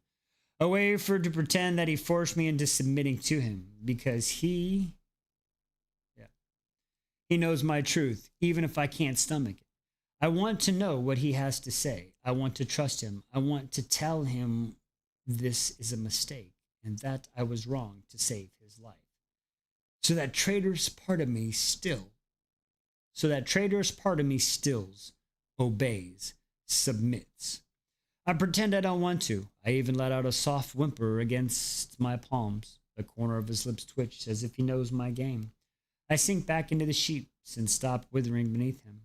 When I blink up at him, my body softens and becomes pallid. His shoulders dip with relief. Are you going to scream? He asks. I shake my head. He pulls away. Good girl. I am breathing fast. So is he. I'm going to tell you the truth, Aurora, and I need you to listen carefully because I fear we don't have much time. Are you listening? I nod. Yes. All right. I'm going to make sure I'm ready to get this one out. All right, here we go. Good. I'm not one of Night's acolytes. I'm not some fool who dresses in dark clothes with the symbol inked on my skin. I'm much worse than that. I'm one of the Night prisoners, just like the serpent you killed, just like the monster you heard of. The prison I've pulled you into my dreams. That was my home for a time. You realize that, haven't you? The brand on your ankle, I say. Yes, he brands all his prisoners with this mark. The acolytes copy it as if they could ever know what it means. He leans back so he's kneeling over me, and I can't settle my unsteady heart or the beast that has awoken in my chest. I'm still gripping his wrist. I realize for some reason I don't release him. The pulse thrums, agitated beneath my fingertips. My soul belongs to the god of night, he says. So do the souls of the others who were trapped in the cell beneath the palace with me. You asked me once whether I'd kill the Maester of Healing. I told you that wasn't the right question. Do you know now what the right question is? I inhale a shaky breath as I piece together everything I know and everything he has told me. Dread runs, thicker than blood, through my veins. I nod the movement, stifled by the pillow. Ask me, he says. How did you escape? My words are quiet, barely audible as the wind picks up outside, as the sea roars against the cliff, as if the weather is reacting to the turbulence inside me. A shadow flickers across his face, and the cool, endless ache that I felt from him when he kissed me floods me. I feel as if I'm drowning. I didn't. In the cell beneath that palace, I died. My heart stopped. A powerful, unreadable emotion erupts from my soul and mingles with this darkness. I don't understand. He smiles, but there is nothing warm in his face. That was Night's big trick. He covets desperate souls, and I was so very desperate, I made a bargain with him. I asked him to give me the power to escape from the Maester and to set the others free in exchange. I would give him my soul. He honored his promise, I suppose. He gave me my freedom in the form of death. Only, instead of my soul going to rest, he took it for himself. Words bubble then die in my throat. I know with certainty that he's telling me the truth. I feel it with every nerve in my body. My skin is as cold as his eyes. I don't know what to say, how to react to such horror. The traitorous part of me wants to comfort him, just like I did when I found out what had been done to him in the palace. Like then, I realized the horror he has undergone, make him even more a threat to me. I thought I knew torment. I did not until I became Knight's plaything. I would have done anything to gain my freedom. I was dead for months, but it felt like a lifetime that I was trapped. Over time, I realized Knight was as desperate to get out as I was. I made him a new promise. If he let me go, I would give him what he desired. The dream you witnessed, the memory, it was the night when Elise prayed for him because our father was going to kill her. I told him I could use Bruce to our advantage and get a footing in the Wolf Kingdom. He agreed to let me go. How? Knight doesn't have the key. Knight doesn't have me. Knight used Galch to do it. The walls of his prison are thinner on the night of the full moon. Not thin enough for him or any ancient prisoner to escape, but thin enough for me to slip through. He took me to her cell. I was so sure she would find a way to stop me from leaving. But as I passed by her, she spoke to me. Her eyes burned into mine. She said, "My heart is your salvation."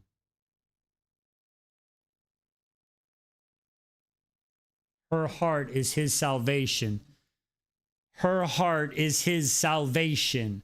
My fingers dug into the wrist. My thought of the heart of the moon is just a rock. I thought I could use it to barter for freedom, even if it meant unleashing horrors upon the world. Because the next time I die, I know what eternity will look like for me. I have no love for kingdom of wolves or the kingdom of men. One abandoned me, the other tortured me. What did it matter to them if they both burned? But I didn't know when I made that promise tonight. I didn't know that it would be you. When did you realize? I started to suspect the more I got to know you. I was fairly sure on the night of the full moon when you didn't shift, when Alex took you. Then I was certain. I take a deep breath. And now you know? I cannot let you go, he says, as if it were so simple, and some deep aching part of me wants to believe him. But giving me tonight is the only thing that will save him from eternal torment. No, there's gonna be another way. Blake has lied to me time and time again. He pretends and manipulates and deceives. Earlier this evening, he coaxed me into breaking the bond, and it hits me that if everything he says is true, the bond could be the only thing stopping him from handing me over to his master. Anything that happened... Oh my God. Rory, you are overanalyzing way too much right now. I believe. I might be wrong, but we'll find out.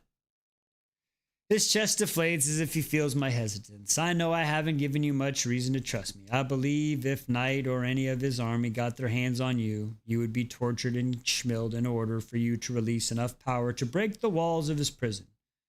So if you don't believe that, I don't want to hurt you. Then at least believe that my own self-interest will compel me to keep you away from the God I serve. But I need you to believe one of these options, but quickly. Because Alexander's soul belongs to Knight too, and now he's dead, and he just told Knight where you are. I saw it just now while I was dreaming. Fuck! My breathing quickens, my blood cools, and part of me knew more acolytes would come for me, and yet I thought I would have more time to figure everything out. Slowly, he climbs off me and stands at the side of my bed. I sit up.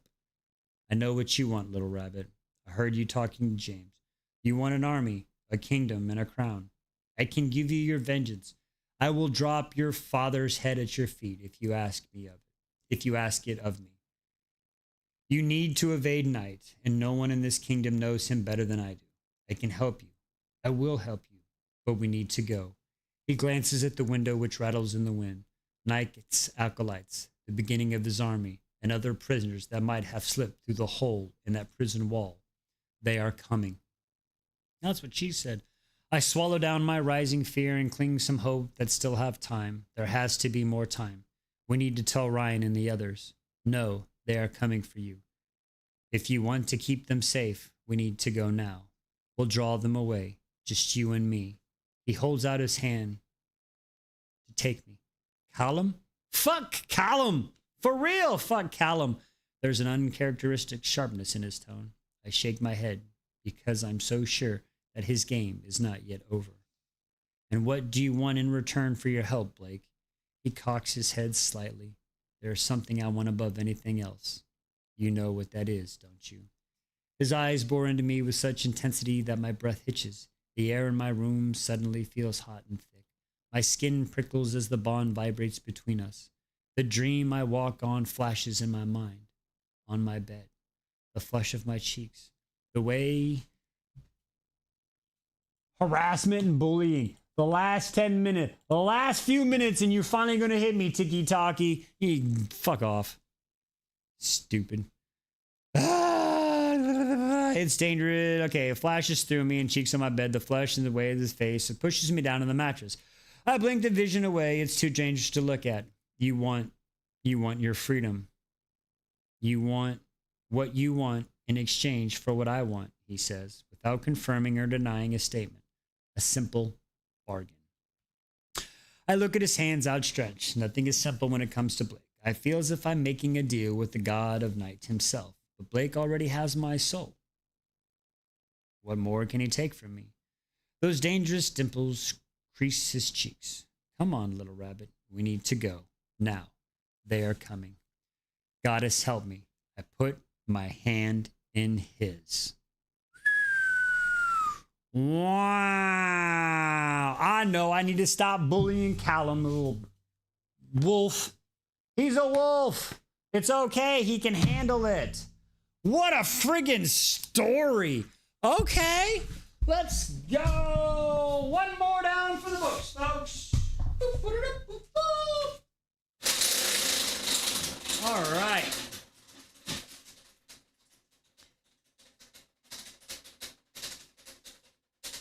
So, like, is he just the prince and can I trust him?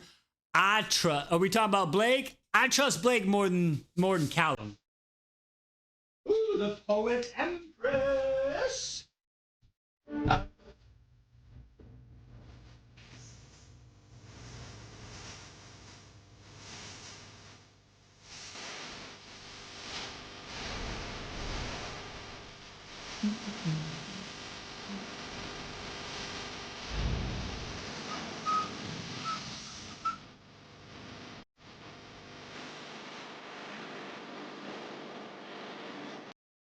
All right. Well, that is it for tonight. I'll tell you what, we got 4 of y'all still here. Y'all want to pick some votes for you 4 that stuck it out with us, made it all the way? Yes, I agree, Belle. I agree.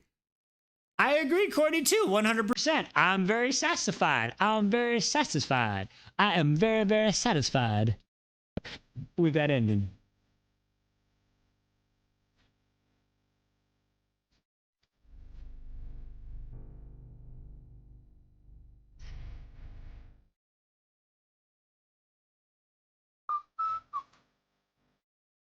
What?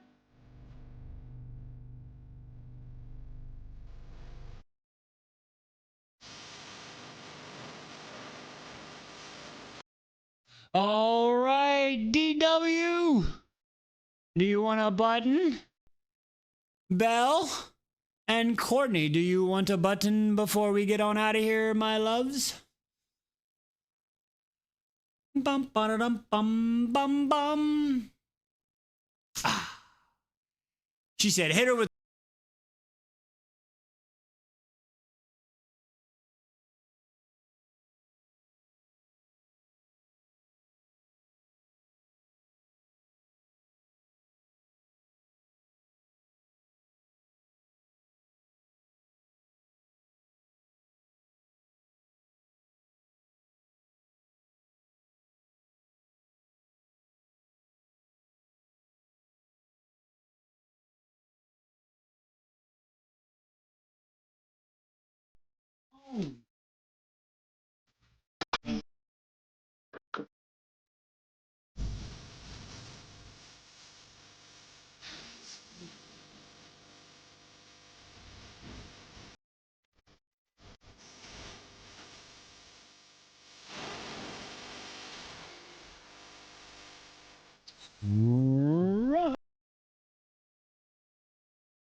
All right, everybody. Well, for you four that are still here and my lovely list, I want to thank y'all for hanging out with me and finishing this amazing book. I appreciate y'all, and we will see you next time. See you in the cord. Bye, everybody. Have a great night. You say bye? Why? Say goodbye. Goodbye.